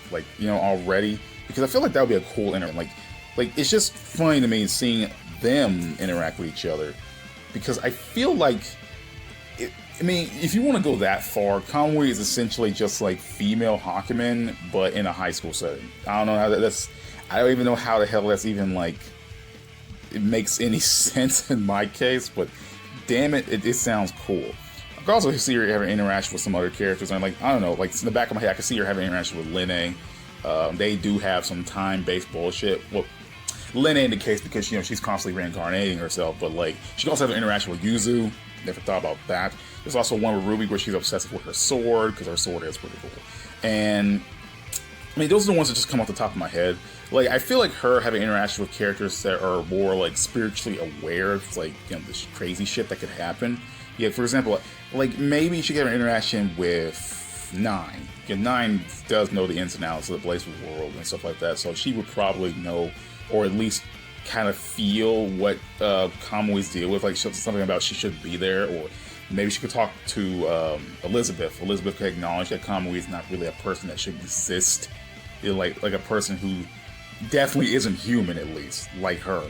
You know, something simple like that. I feel like that would be cool to acknowledge, at least.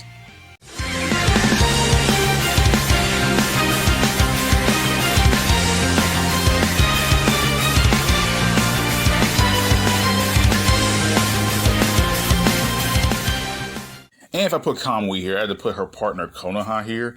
Now, Konoha is a weird individual. I will get into, like, why she's so weird to me as I keep going. But one, I like her design. She's literally just this ninja dog girl. So cute. Look, she has little ears and shit, man. It's adorable as hell. Anyway, she's like this ninja dog girl who's not very smart.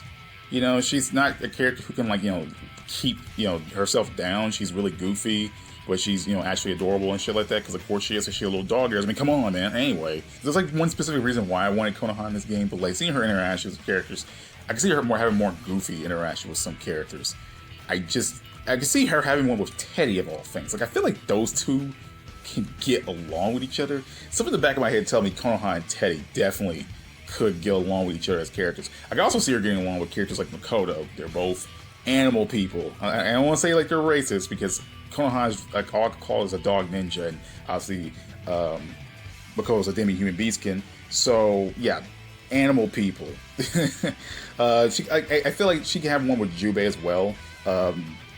Ninja characters. I mean, we don't have enough ninja characters to be going, but she would have definitely a good one with Blake. You know, again, like the more characters I pick to have interact with Blake, the more I realize that I'm just picking them based on like their different personalities. Because Blake is like super serious and shit like that. Konoha is not. She can try to act serious, but she really can't do it all that well. And so, like I said, we're gonna definitely see her interacting with Blake at least. They're both quote unquote ninjas. Blake's a ninja. We might as well just call her that. Call her like we see it. So just. I can also see her having one with Mika. They're kids, you know. Her and Mika can have interaction because they're dumb kids. Definitely can understand that one. Because like, I don't know. Like, I'm trying to think of ones that would be funny. And those are the only ones that come to my head that could be, like, legit, actually funny. Anything serious, I got nothing. You know, I'm trying to think, because, like, Konoha doesn't, it's been a while since I played Arcana Heart, so trying to come up with anything that involves with her was, you know, really well. She also had one with Yosuke. Yosuke's a quote-unquote ninja, so yeah, there you go. You know, her and Yosuke could be good. Yosuke could question why the hell she has dog ears, but Konoha kind of like, well, dog ears and a tail. And then Konoha, like, tries to explain, because she can hide her dog ears and tail, and she gets embarrassed about it, but she really can't do it all that well. But anyway, there's another reason why I wanted Konoha in this game, and that's for Japanese voice actors. Like, if I can find any decent footage with her self being voice actor, you guys gotta hear it. There's a tone about her voice that both weirds me out and fascinates me. I have never heard anyone speak like this in Japanese before. Like it's so weird. カムイ様がそちらに行くのであれば、この葉もついていきまするが、みその女学園から離れたくありませぬな。店長ゲツッと、カムイ様、今おそばに参りまするぞ。茜殿、そのようなことは木の葉に申されず、春日殿に直接申せばよろしいかと。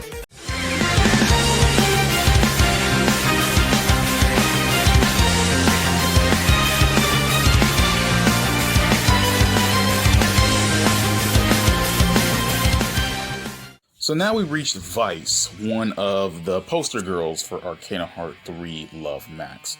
As for interaction's sake, she's more like, kind of like a socially awkward character because she doesn't know much of the outside world. She's super honest.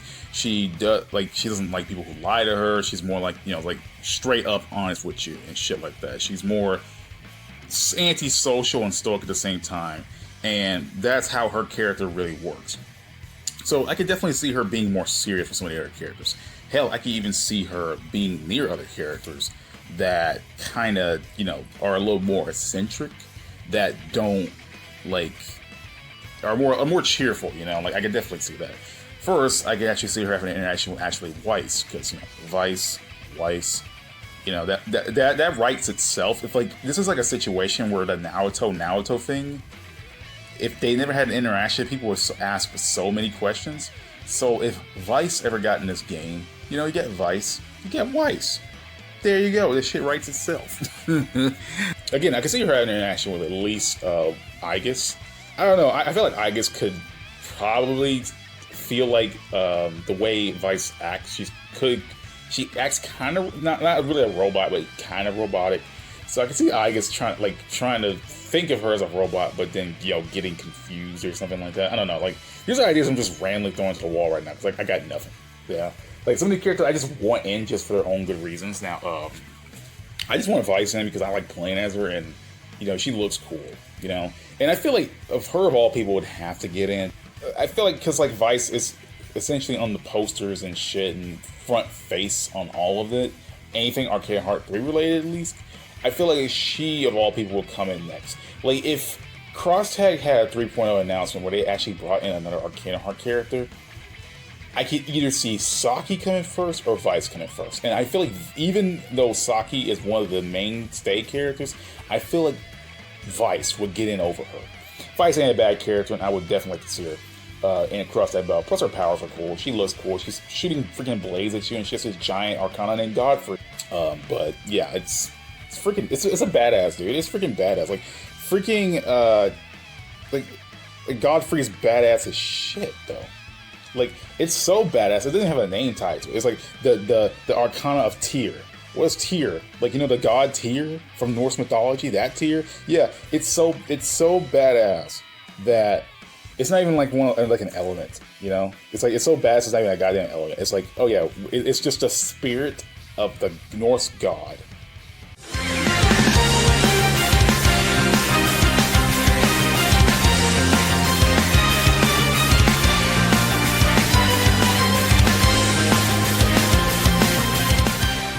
So finally, we have Charlocrot. Charlocrot? Let me go look this up real quick. Scharlachroth. Scharlachroth. Scharlachroth. Scharlachroth. Scharlachroth. Oh god, that is a name. Oh my god, that is not. My German is duty. Okay, Scharlachroth. Oh god, that doesn't sound right even coming out of my mouth. Anyway, yeah, Scharlachroth would be a character that I honestly would want to see in Crosstag Battle. I feel like, okay, first of all, she's one of the main poster villains, per se. Main poster villains for Arcane Heart 3, Love Max. And I don't know, there's something about it, just I feel like she could be in there. She's not exactly a villain, and she is a villain. Don't get me wrong about that. She's like one of the main bad guys at least, but she's not the final villain. That's Ragnarok, and Ragnarok's a piece of shit, and it's not even a character anyway. But even so, she does redeem herself. So I wonder if they're going to use Scharlachroth for post redemption to before redemption, and they could also either make her kind of ambiguous in that situation. Also, her Arcana is pretty cool. Just like Weiss. Weiss has the Arcana of Godfrey, and is essentially just the Arcana of Tyr. The thing is, I think it's because they were created by the Dexler Institute, is that their Arcanas are true Arcanas in a way, or true Arcana. It's complicated. It's been a while since I played the Arcane Heart story, so I apologize if I don't even remember anything about anything. But Scharlachroth, she has her own goddamn Arcana as well, because everyone does. Her Arcana is Balder, the Spirit of Fenrir, the wolf of Norse mythology. So not only you have Tyr, a god, You got Balder, Fenrir, I know, like Norse mythology references are all over Arcana Heart 3. You got Ragnarok, you know, etc., etc. There's also more, but I can't remember off the top of my head at this moment. But yeah, you also got Balder, Fenrir, Tyr, Godfrey, like it's stuff like that. Just that's what makes me really happy. Plus, there's also their moves, but I'm not going to get into that right now because that's going to take me forever to do. So yeah, the point is, I feel like Charlotte Krotz would be better here, and I wonder how they're going to work her, because if she's definitely going to have the interaction with, like, with the villains at least. I want to have her treated as a villain, because Arcana Heart doesn't really have one. Like, Arcana Heart has villains, but they don't have, like, front-facing villains, you know? I feel like, of all the people so far right now, as of 6 stars, and I'm not counting Darkheart, because they don't count her either, that the only villain that we really have right now is Charlotte Krotz. And she does redeem herself, so you don't keep villains all that long, because the only reason she's acted the way she was because she was brainwashed.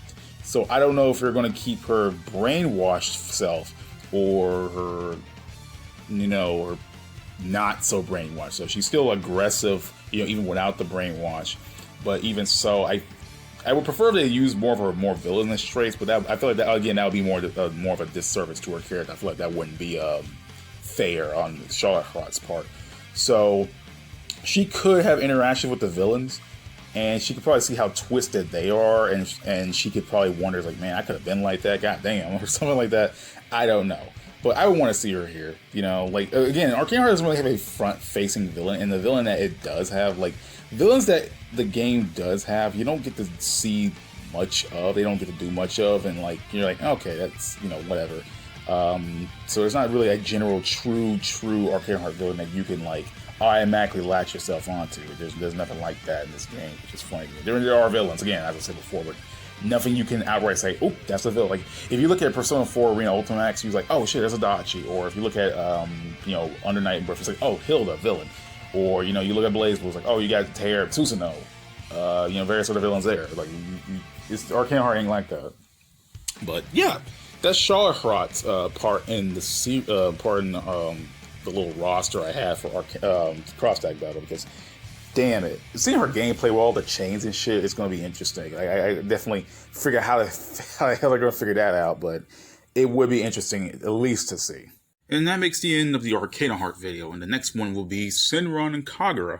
Honestly, this Arcana Heart video was longer than it had any right to be, and I just wanted to ramble on and on again about a series I rarely get to talk about. So, without further ado, I'll see you all next time. Hope you have a great day. I hope you are all doing alright. Watch out for the Senran Kagura video, which may or may not be soon as of this recording. So, it's going to take a little break for a little bit. But yeah, these daily videos are murdering me. But I will get to the Senran Kagura video eventually. So, without further ado, peace out, everyone. Hope you have a great day. See you all next time. So now I can talk about the Senran Kagura series and the top 5 characters I would have wanted from this franchise and BlazBlue Cross Tag Battle. Now, even though I made rules before about talking about, oh man, I would choose these characters whose voice were already in the callouts and the BBTAG game files, I decided to omit that for this kind of video because honestly, there's no point of trying to do that anymore. The only reason I did it for Ruby was because it was a lot smaller choice, and that's the only reason I did it for Under Night as well, because there's no other playable characters outside of Under Night than the ones I talked about. So for Senran Kagura's case, I'm just gonna let it go and just talk about whatever character in the series, at least playable in games like, you know, Burst or Deep Crimson or Estival. I guess Estival is the best point to use because it brings in a lot of other characters. And they're also using Estival as a base for putting characters in this game. I decided, okay, why not? I might as well just pick 5 characters from this franchise and what I want in Cross Tag Battle. Now, there are, I think, about 2 characters on here that aren't in the callouts, but again, I'm omitting that. Omitting that whole rule I placed on the past couple of videos I've done. So, yeah, there's nothing else for me to say on that. There's characters I do want in Senran Kagura. There are some obvious choices here because I'm going to talk about it in just a minute, but yeah. Other than that, these are the top 5 characters I would have wanted from the Senran Kagura series in BlazBlue Cross Tag Battle. And before I start this video proper, I do understand that it sucks that to have only one Senran Kagura character and the game hasn't been updated in years. I'm not going to go to the whole conversation of thinking, is Cross-Tag really stopped being developed, or is it still being developed but silently? I'm using the basis on the idea that this game is no longer getting any more developer support and updates from ARCSYS Works. That's the basis I'm using for this whole deal.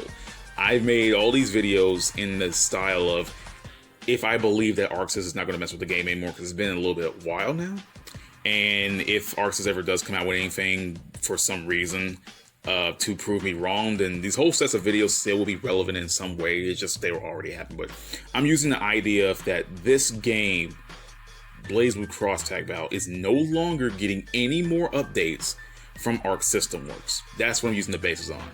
Because I'm not going to get in that whole conversation right now, because some people still think the game's still going to get supported by the developers. Some people think it's not. It's still a thing even to this day. And honestly, I'm not going to talk about it. I'm just going to pretend that this game isn't going to get developed anymore by ARCSYS Works. So yeah, that's what I'm using. So anyway, for now, let's actually move on to the damn video.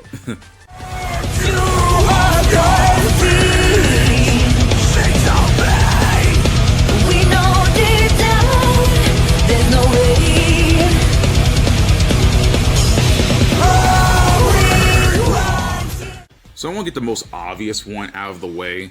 The fact that Asuka isn't the first character to get in this game is both the funniest thing and like the worst thing ever. Now, I know why Yumi is the first character in the game. She's technically the main character now. And that sucks to say, but yeah, Yumi is technically the main character in the Senran Kagura series now. She was the main, well, at least her and her team were the main characters of Shinobi.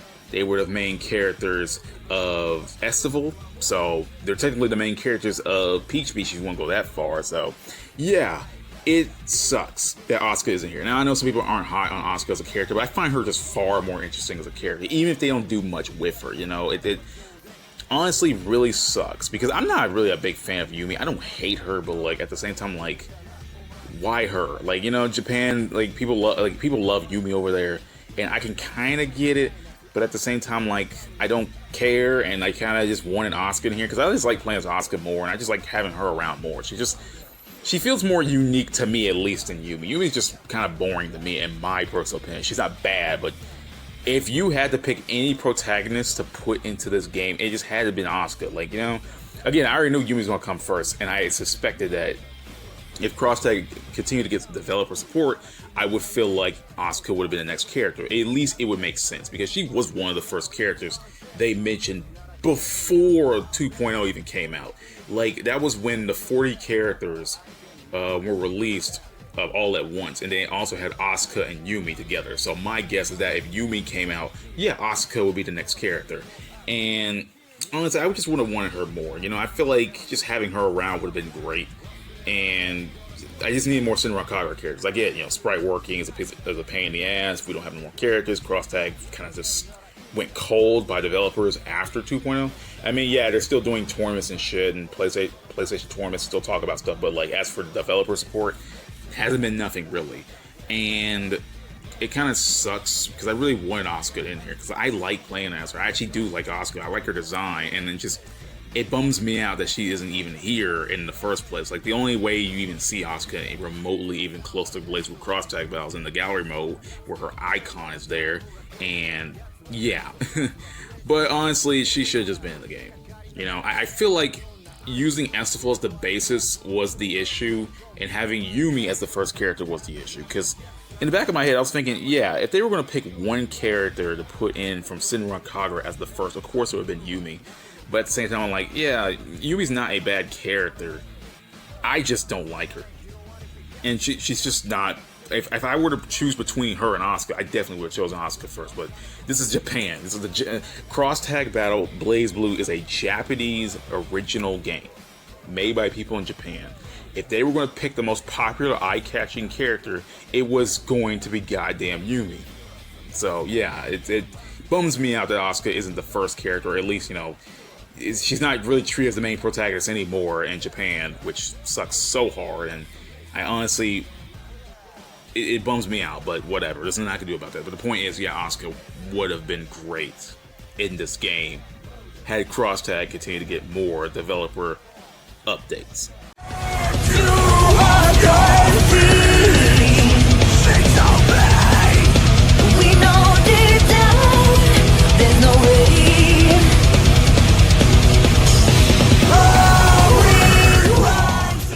Well, I'm not too big on Miyabi as a character. She has my favorite design in Senran Kagura, bar none.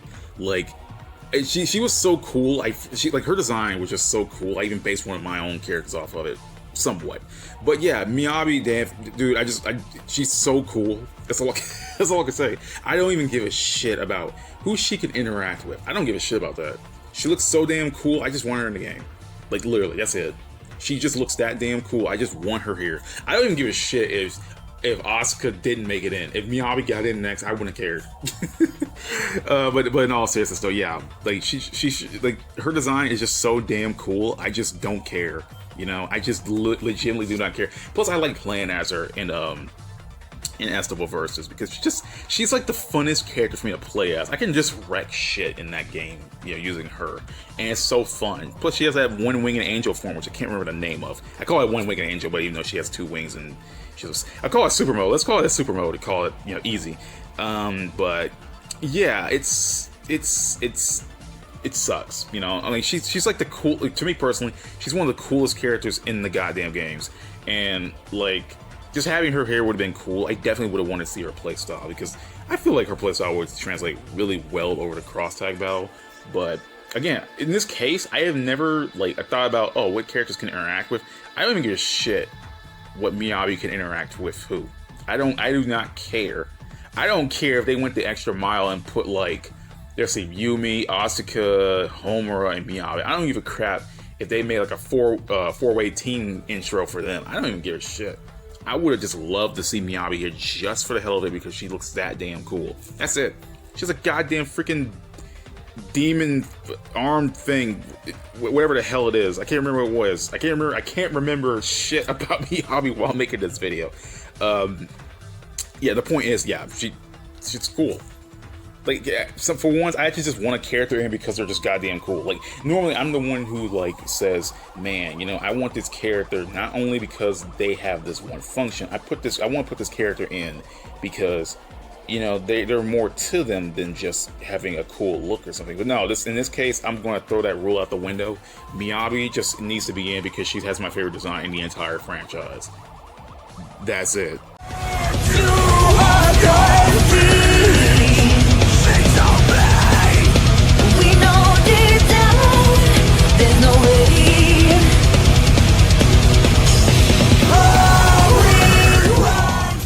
So Daidoji herself wasn't one of the characters who was in the callouts, which weirds me out because Daidoji's a really popular character. At least I think so.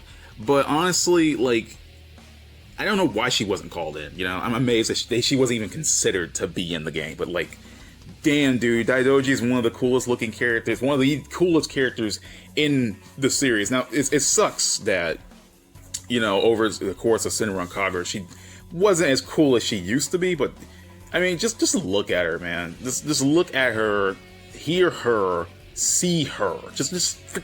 She's again, Senran Kagura has a couple of cool characters I definitely would want to see in this game, and Daidoji is one of them. It's not even a contest of why she's one of the coolest characters. I mean, people love Daidoji. Playing Estival Versus isn't going to help me understand Daidoji any better, but honestly, it's just she's first of all, she's just fun to play as.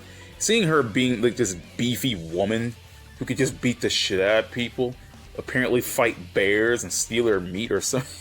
It's Daidoji should have been in the game. I don't even care, man. She's so sick. She's so freaking awesome. There's so many awesome characters in Senran, honestly. It's just Daidoji's one of them, and she's dude, she's so cool. It's like that whole shit where from Dragon Ball Z Abridged, where the Broly movie, right? And they're talking about how dumb Broly is, how dumb his backstory is, but because he's so cool, Vegeta's still fanboying over him, knowing how stupid he is. He's just so damn cool. That is really what Daidoji is for me. Daidoji isn't smart, but if she could do whatever, and I honestly wouldn't give a shit. She's just that damn cool. She could probably throw a pig off a bridge or something. I don't know, something random. She could throw a pig off the bridge, and I just say she's so cool because she's just standing there looking awesome, you know? I don't know. This whole part was aimless. I honestly don't know what I was gonna legit say, but like, Daidoji's cool. I would have wanted her in cross tag. Maybe interaction with Akihiko. Because Akihiko's popping up a lot now that I think about it. Akihiko's been popping up a lot when I start talking about these characters. I don't even think about Akihiko a lot, but when I bring up certain characters that have been in like my previous videos, I'm like, you know, they have a great interaction with Akihiko, and it happens so often, it's crazy. But anyway, yeah, Daidoji, definitely would have wanted her.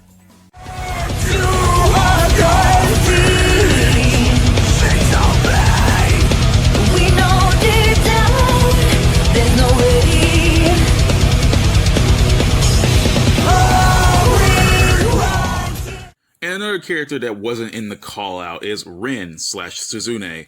And I mean, it feels kind of obvious why I want her here. One, she looks sick as shit. Two, teacher. that's not the best example I got, but like, hot teacher. You can't tell me that hot teacher can't make it into this game. You can't tell me. She looks like, look again, she looks so goddamn cool. And plus, I liked her moments in Peach Beach, where she had to play as, I think, Mrs. R, right? And she was so goddamn funny. Like, seeing her and Kiria bounce off each other in a comedic fashion was so freaking hilarious. I loved it. And I feel like she could have some of those goofier moments, and she got those goofier moments and cross tag battle. I don't know how they're gonna translate that over, but I can just see that happening. Like, it's just funny to me. Plus, I can see her having a badass interaction with Asuka. Like, if Asuka made it in, she could have a good interaction with Asuka, because like, Ren's backstory is kind of like Asuka. She was like, when she was younger, she was kind of like, you know, whole, you know, big and idealistic like Asuka was. But then, you know, she screwed up in her training, and so she went to the path of one of those evil shinobi. Like, you know, she was a heavy joke. So I can see her having like a cool back-to-back interaction, her and Asuka. That would be sick. Like, Asuka could feel like this is how I could have become someday, or something like that. And I legit, that would have been, that's so cool. Like, in the back, in my head, I'm just thinking of it now. And it's so badass, and I just, now oh god, it sucks. It sucks. So many characters deserved to be in cross tag from Synchron. I understand that why they aren't, but like, I'm amazed that Rin wasn't even suggested. That's what gets me, right? That's what gets me. She wasn't even suggested to be in the call. I get, like, you got teams to worry about and stuff like that. You get the first 4 teams to even boil through, and that's like, what? It's like 20 characters on the offset, more or less. Like, you got characters like goddamn like Homer, Yomi, Hikage, Mirai, Haruka, just for like the goddamn Crimson Squad alone. Then you got Ikaruga, Katsuragi, Yagyu, Hibari, and Daidoji. Alright, not Daidoji, because she wasn't even suggested. Asuka, my bad. So that's another 5 characters. And like, that's like 10 already. And then you still got like the ones that are freaking from like the other teams. Like, you got Yumi's already in the game. You got Murakumo, Yozakura, Shiki, Minori. You got freaking Miyabi, Murasaki, Imu, Ryobi, Riona, like stuff like that. Like, it's just like, you get too many characters to think about, and like, I know, like, it just sucks they weren't even suggested though. Like, Daidoji and Rin weren't even like suggested. And that bums the shit out of me, because they're like 2 of my favorite characters in the game, man.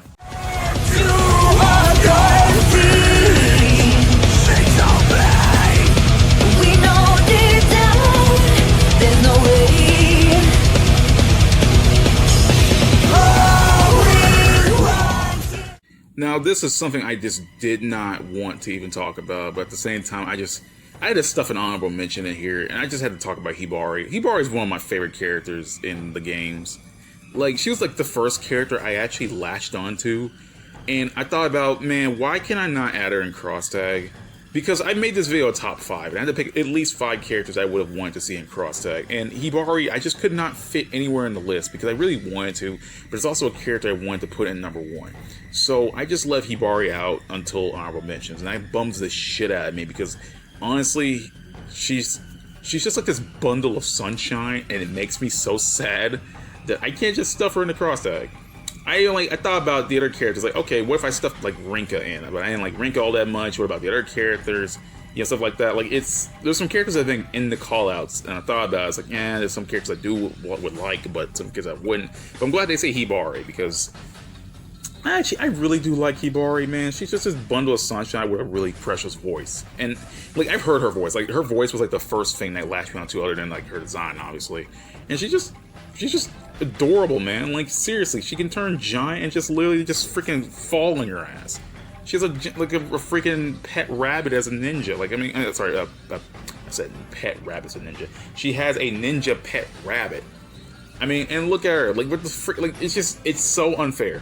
Really, it's so unfair. Like, if I had the option to make this a top 6 list, Hibari would have been number 1. But there's another character I went above Hibari, not for much bigger reasons than Hibari. It's just a character I just actually wanted to see above Hibari, and I have a less of a reason to talk about them than Hibari herself, because honestly, I wanted Hibari in just because she could have some really just. Like, I can imagine her having an interaction with Heart Aino, and I'm losing my mind, because that's a really good idea, and I know it would not happen, and I'm gonna start crying right now, man. Like, because I feel like if they were going to do orders by teams, like if Hibari was ever suggested, I feel like she would never come in soon, right? Because not only got like their teams, like, oh shit, you got Asuka to deal with, you got to bring in Rinka, you got to bring in Homura, you got to bring in Miyabi, because you probably would want to bring in the team leaders before the actual like team members.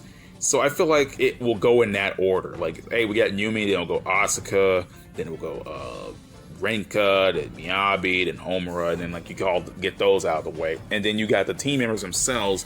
But because Yumi is first and Yumi's the front and center one, I feel as though they would choose the Gessen team to start off. And that's what bums me out, because I care so little about Gessen, but knowing that they'll be the characters that would theoretically come in after all the team leaders are in, doesn't sit right with me. That means if they would go in order, that means they would have to put in all the ones from Gessen, and then the ones from Hanzo, and that means that will take Hibari forever to show up, and that will bum the absolute shit out of me.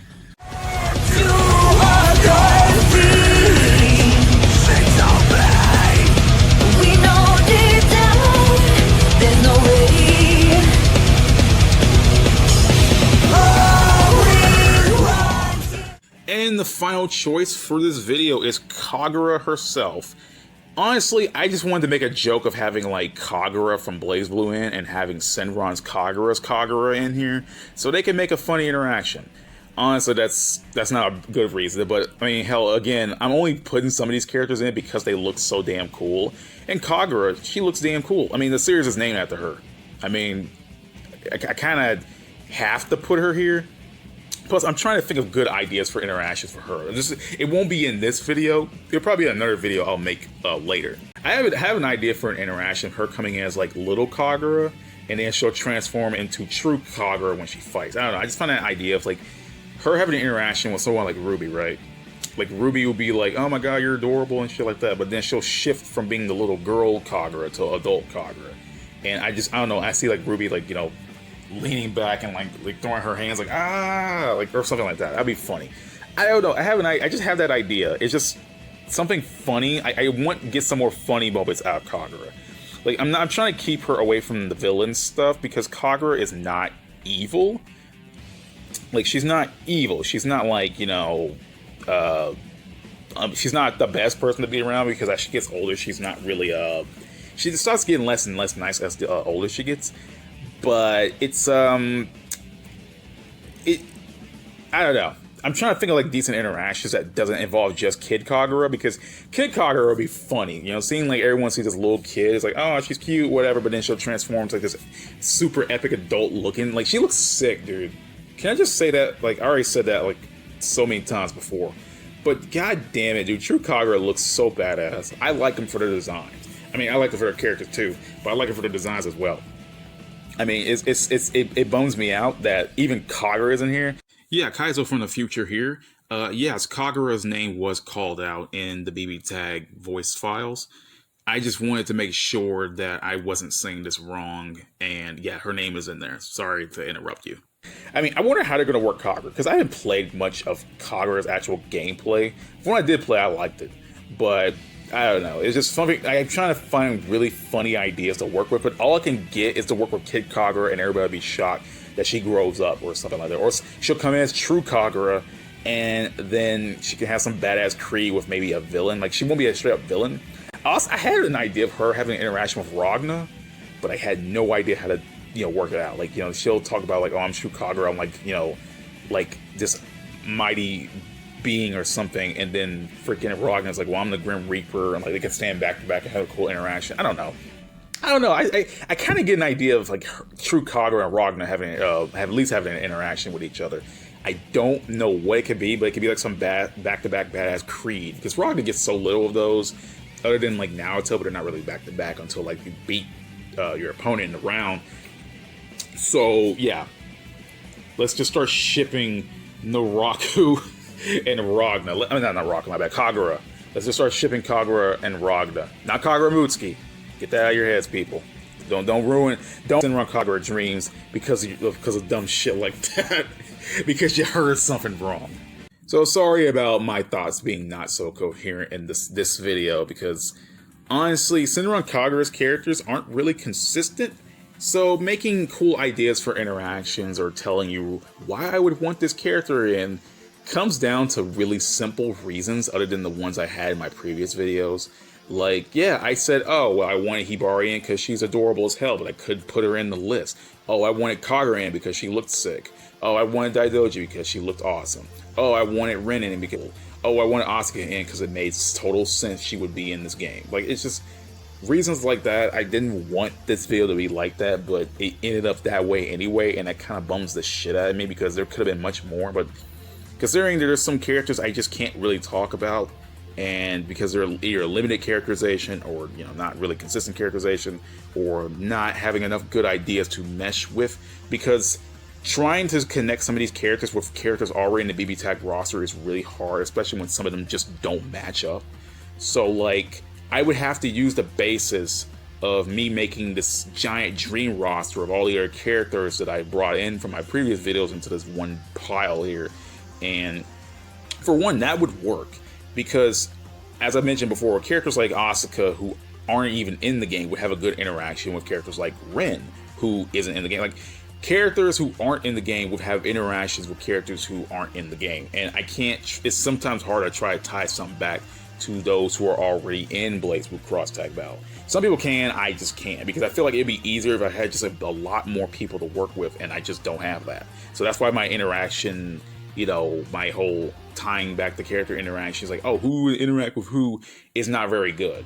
Some characters who are obvious choices who to interact don't get that in Cross Tag. For example, like Jen and Hakumen, Rocken and Hazama, stuff like that. There's some options that Cross Tag just doesn't choose. And that's what makes it hard for me, is because of like, yeah, I would choose these characters because it's obvious, but there's some characters that I can't figure out who could interact with who to save my life. And they would have to either bring more characters in or just not have an interaction at all. And that's, I don't want another Cross Tag 1.5 thing where like you get characters who just don't have interactions, like Naoto, Saf, Teddy, and Hart. I don't want that situation again, because they had to update with 2.0 to even give them interactions. So sorry, this last segment was way too long. I just wanted to explain that before I finish the video. But yeah, on to the Akatsuki BlitzConf characters, and this is going to be interesting because I didn't play Akatsuki BlitzConf in like so long, and it's going to be weird revisiting the game. So yeah, even though I told myself I wasn't even going to tackle the Akatsuki BlitzConf series in regards to talking about BlazBlue Cross Tag Battle, it just felt wrong to leave a hole in all the videos I've made up to this point. I've already tackled every series involved with BlazBlue Cross Tag Battle, that being BlazBlue, Persona 4 Arena, Under Night and Birth, Ruby, Arcana Heart, and Senran Kagura without a Akatsuki BlitzConf video. And I made a video talking about why I couldn't do it, but at the same time I thought, you know what, why not give this a shot? Because it would have just left a big hole in the last video I would have needed to finish this series. So you know what, why not?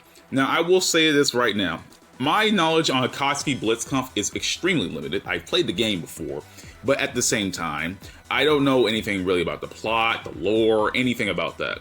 All I know is from the characters on a surface level, and all I know is a little bits and lore from them from the wiki and whatnot. So my knowledge on these characters is extremely limited. But that shouldn't hold me back from talking about them. Maybe I could talk about their theme songs, or I could talk about how they look, or how they fit in cross-tag battles. So those are points I'm going to be tackling about. So if you guys were expecting from any kind of ARCSYS BlitzConf lore, or how I could tie it up to the characters already in BlazBlue cross-tag battle, you're going to be sorely disappointed, because I cannot do that. I am not some big ARCSYS BlitzConf figurehead or anything like that. So, yeah, without further ado, let's talk about the top 5 characters I would have wanted from the ARCSYS BlitzConf series in BlazBlue cross-tag battle. And I apologize if I stutter a lot in this video. I do that quite often, and it gets even worse when it's about a series I don't, talk about too often, and I can't really get my thoughts together. It happens. I apologize. It's just something I do. So without further ado, let's actually get on with the video.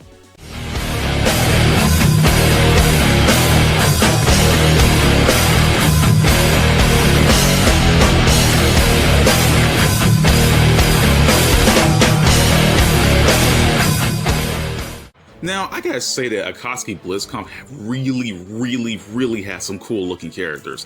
And Marilyn Sue is one of the characters that kind of popped out to me the most, mostly because of her colors, but she also looks super sick.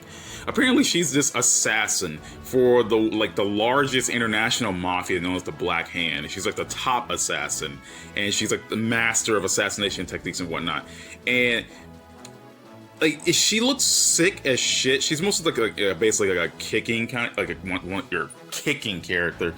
And it's hard to say kicking character, it's weird talking about that kind of thing. It's like, oh, what kind of character would you be like? It's like Chun-Li. It's like, oh yeah, she kicks. Just stuff like that. But honestly, she's super cool looking, and I would just want her in based on just appearance alone. I don't know shit about Marilyn Sue, because mostly when I played ARCSYS BlitzConf, I haven't even touched the character at all. But at the same time, I'm like, shit, dude, she looks super cool, and I would definitely just want her to cross that battle because of that. Now, she's an assassin character, so we already have a assassin character, that being Seth. I have no idea how that interaction would go, because I don't know much about Marilyn Sue's personality.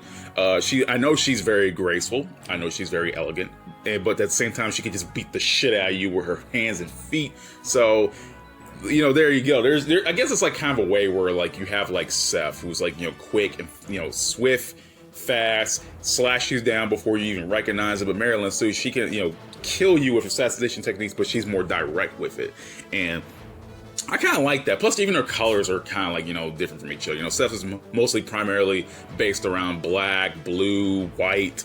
Marilyn Sue is mostly just yellow, bright colors, yellow, pink. She has some black on her, but she's mostly a bright color compared to Hibiki. Even her character color in Ainz is still brighter than Seth's. So, there is that going for her. But at the same time, man, dude, Marilyn Sue would be cool, I think, just based on appearance alone, just based on appearance alone, because the only thing I know is really she's trying to gain up power. She's trying to, I think, control the Black Hand, if I remember correctly. Again, I do not know ARCSYS BlitzConf lore. I apologize. Even reading the wiki, I kind of had to, work on this video and read the wiki at the same time. So I'm just blabbering on about a character I would just want to see in. So yeah, Marilyn Sue, she looks cool. Her fighting style's cool. She just looks cool.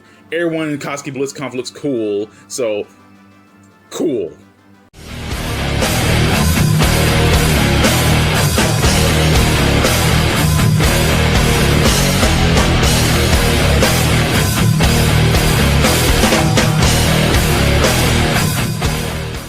In a game of already cool-looking characters, we have Kanai. Now, Kanai's outfit is just simple surface, especially compared to the other characters. She's not even some kind of super powered, enhanced kind of character. She's actually just a straight-up normal person, just strong, So, I like that. It's just she's I think she's one of the original 5 characters in the original version of ARCSYS BlitzConf, at least the prototype version of it. And she was, I think, the 5th character added in through the 1.03 version of the game.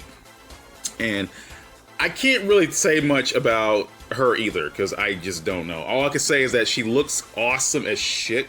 ARCSYS BlitzConf has some really cool characters. I cannot get over that. ARCSYS BlitzConf really has cool characters. And she's the grappler of this game. But like the thing about her being the grappler, she doesn't really look grappler, so to speak.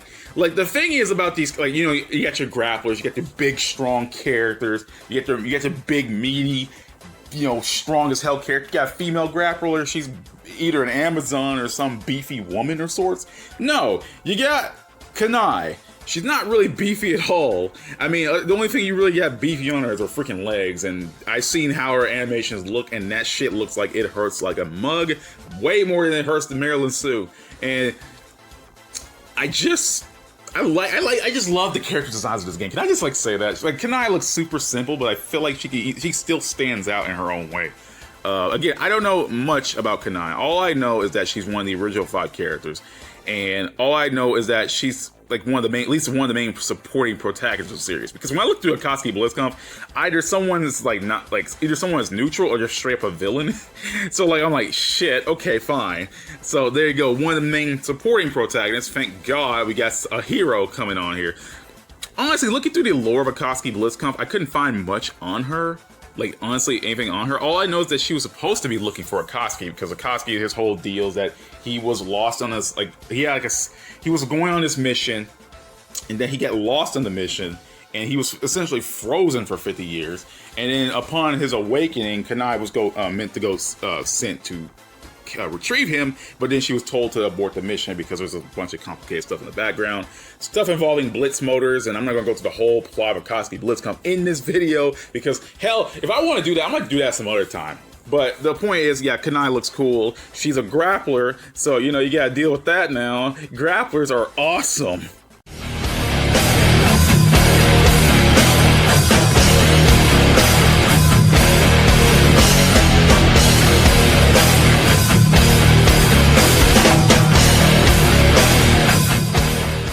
You know, I would be lying to you if I didn't say that Anonym is literally the coolest Akatsuki BlizzConf character. First of all, guns. Second of all, gun with nuns.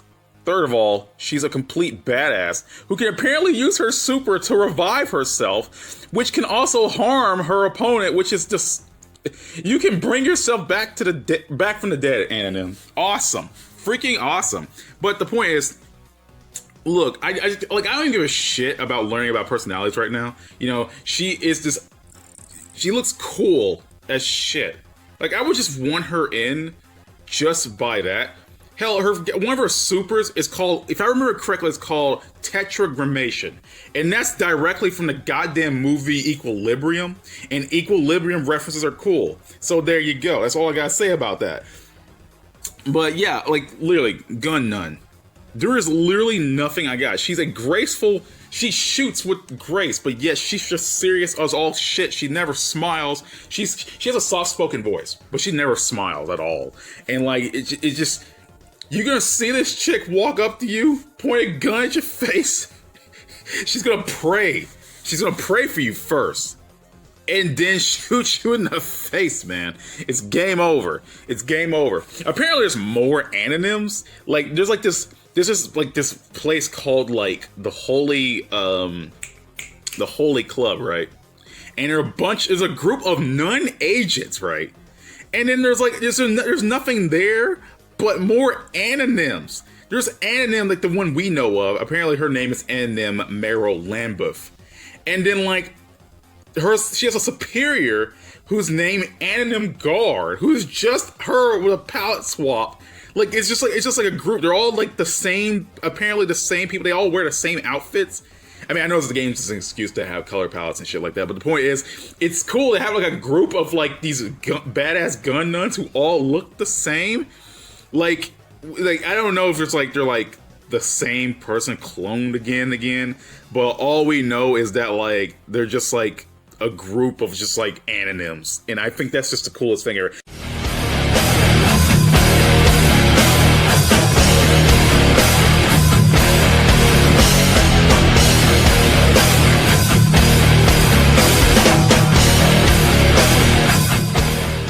So now I can finally talk about Murakumo, aka Akatsuki Zero. So Akatsuki Zero, or Murakumo, he is just like this older, like more badass looking version of Akatsuki. Apparently, he was the very first person tested with the Blitz motor. The Blitz mode is like this really powerful item that Akatsuki Blitz comes that everyone wants their hands on, and Akatsuki has it, and everybody wants to like apparently become a god with it. So you know, there's a lot of that stuff there too, and he was the first person tested with it, so he's therefore Akatsuki 0. So he wants to essentially take over the world. He became obsessed with godhood. He wants to become a god, etc., etc. You know, there's more to it. Apparently, he looked exactly like Akatsuki until like the Blitz motor experiments kind of turned his hair and stuff white. If I remember correctly, again, it's been a minute, but I think if I remember correctly, he had the same look.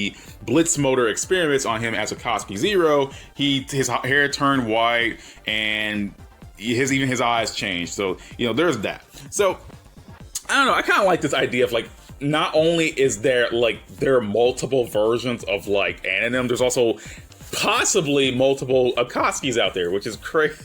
It's crazy though. Like honestly, it's crazy. But yeah, I can't really say much about Murakumo here. All I can say is that he is badass as hell. Like it's just kind of cool having this, I guess, kind of older version of yourself as like the main antagonist. Somewhat like he's not the older Akatsuki.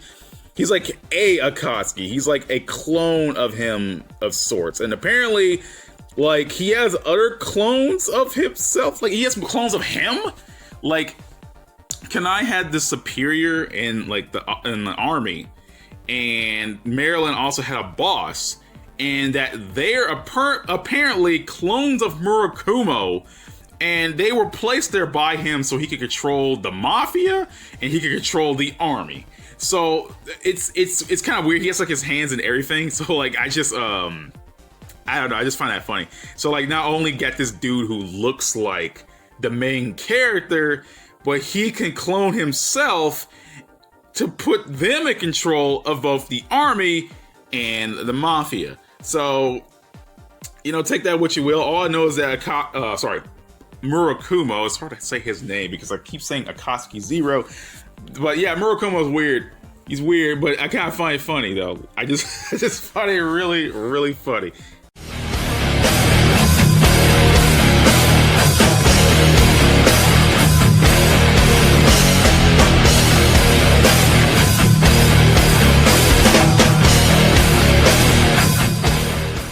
Honestly, this choice wasn't really that hard for me. Perfecti.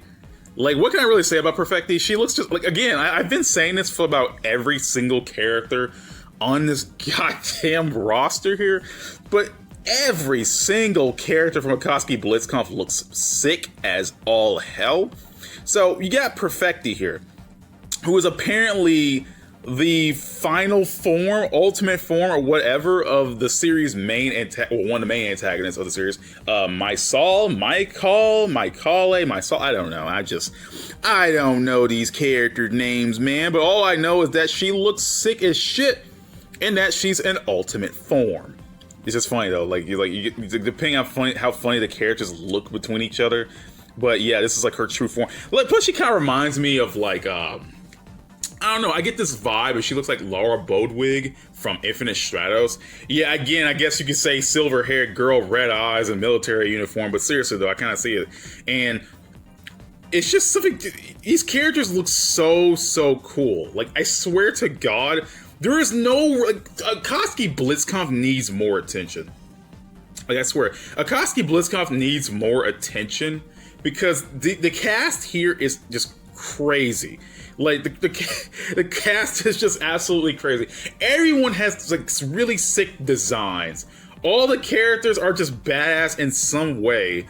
And like you got freaking clone characters, alternate version of characters who don't even look like their original counterparts anymore. Like you can really get that in games, like in some games, like where you got like, shit, dude, you got alternate form of a character. And again, Perfecti was just a palette swap back in the day, but now she's a full-on goddamn character now, and that's kind of cool. I like that. Again, I apologize if I butchered any anything relating to Akatsuki BlizzCon. I just don't know much of the lore, and I kind of didn't play much of the game to get it. So I'm running off this video off the sole idea of like, I'm looking at these characters, I think they're cool, why do I want them in this game? Oh yeah, her theme song Soul is pretty damn good. I didn't talk about that, you know? I didn't talk about what character theme songs I like because honestly, I didn't want to just dump them in for just because of their songs. For example, Electro Soldat, he has one of my favorite songs in the game, Sentinel.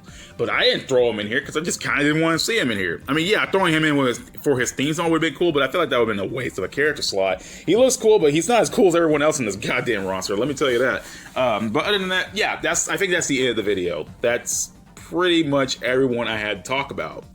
And with that, it marks the end of this whole top 5 characters I would have wanted in BlazBlue Cross Tag Val's series properly. And I'm glad I'm able to finish the damn series because there is no way I thought I would ever finish it. So I'm super happy about that.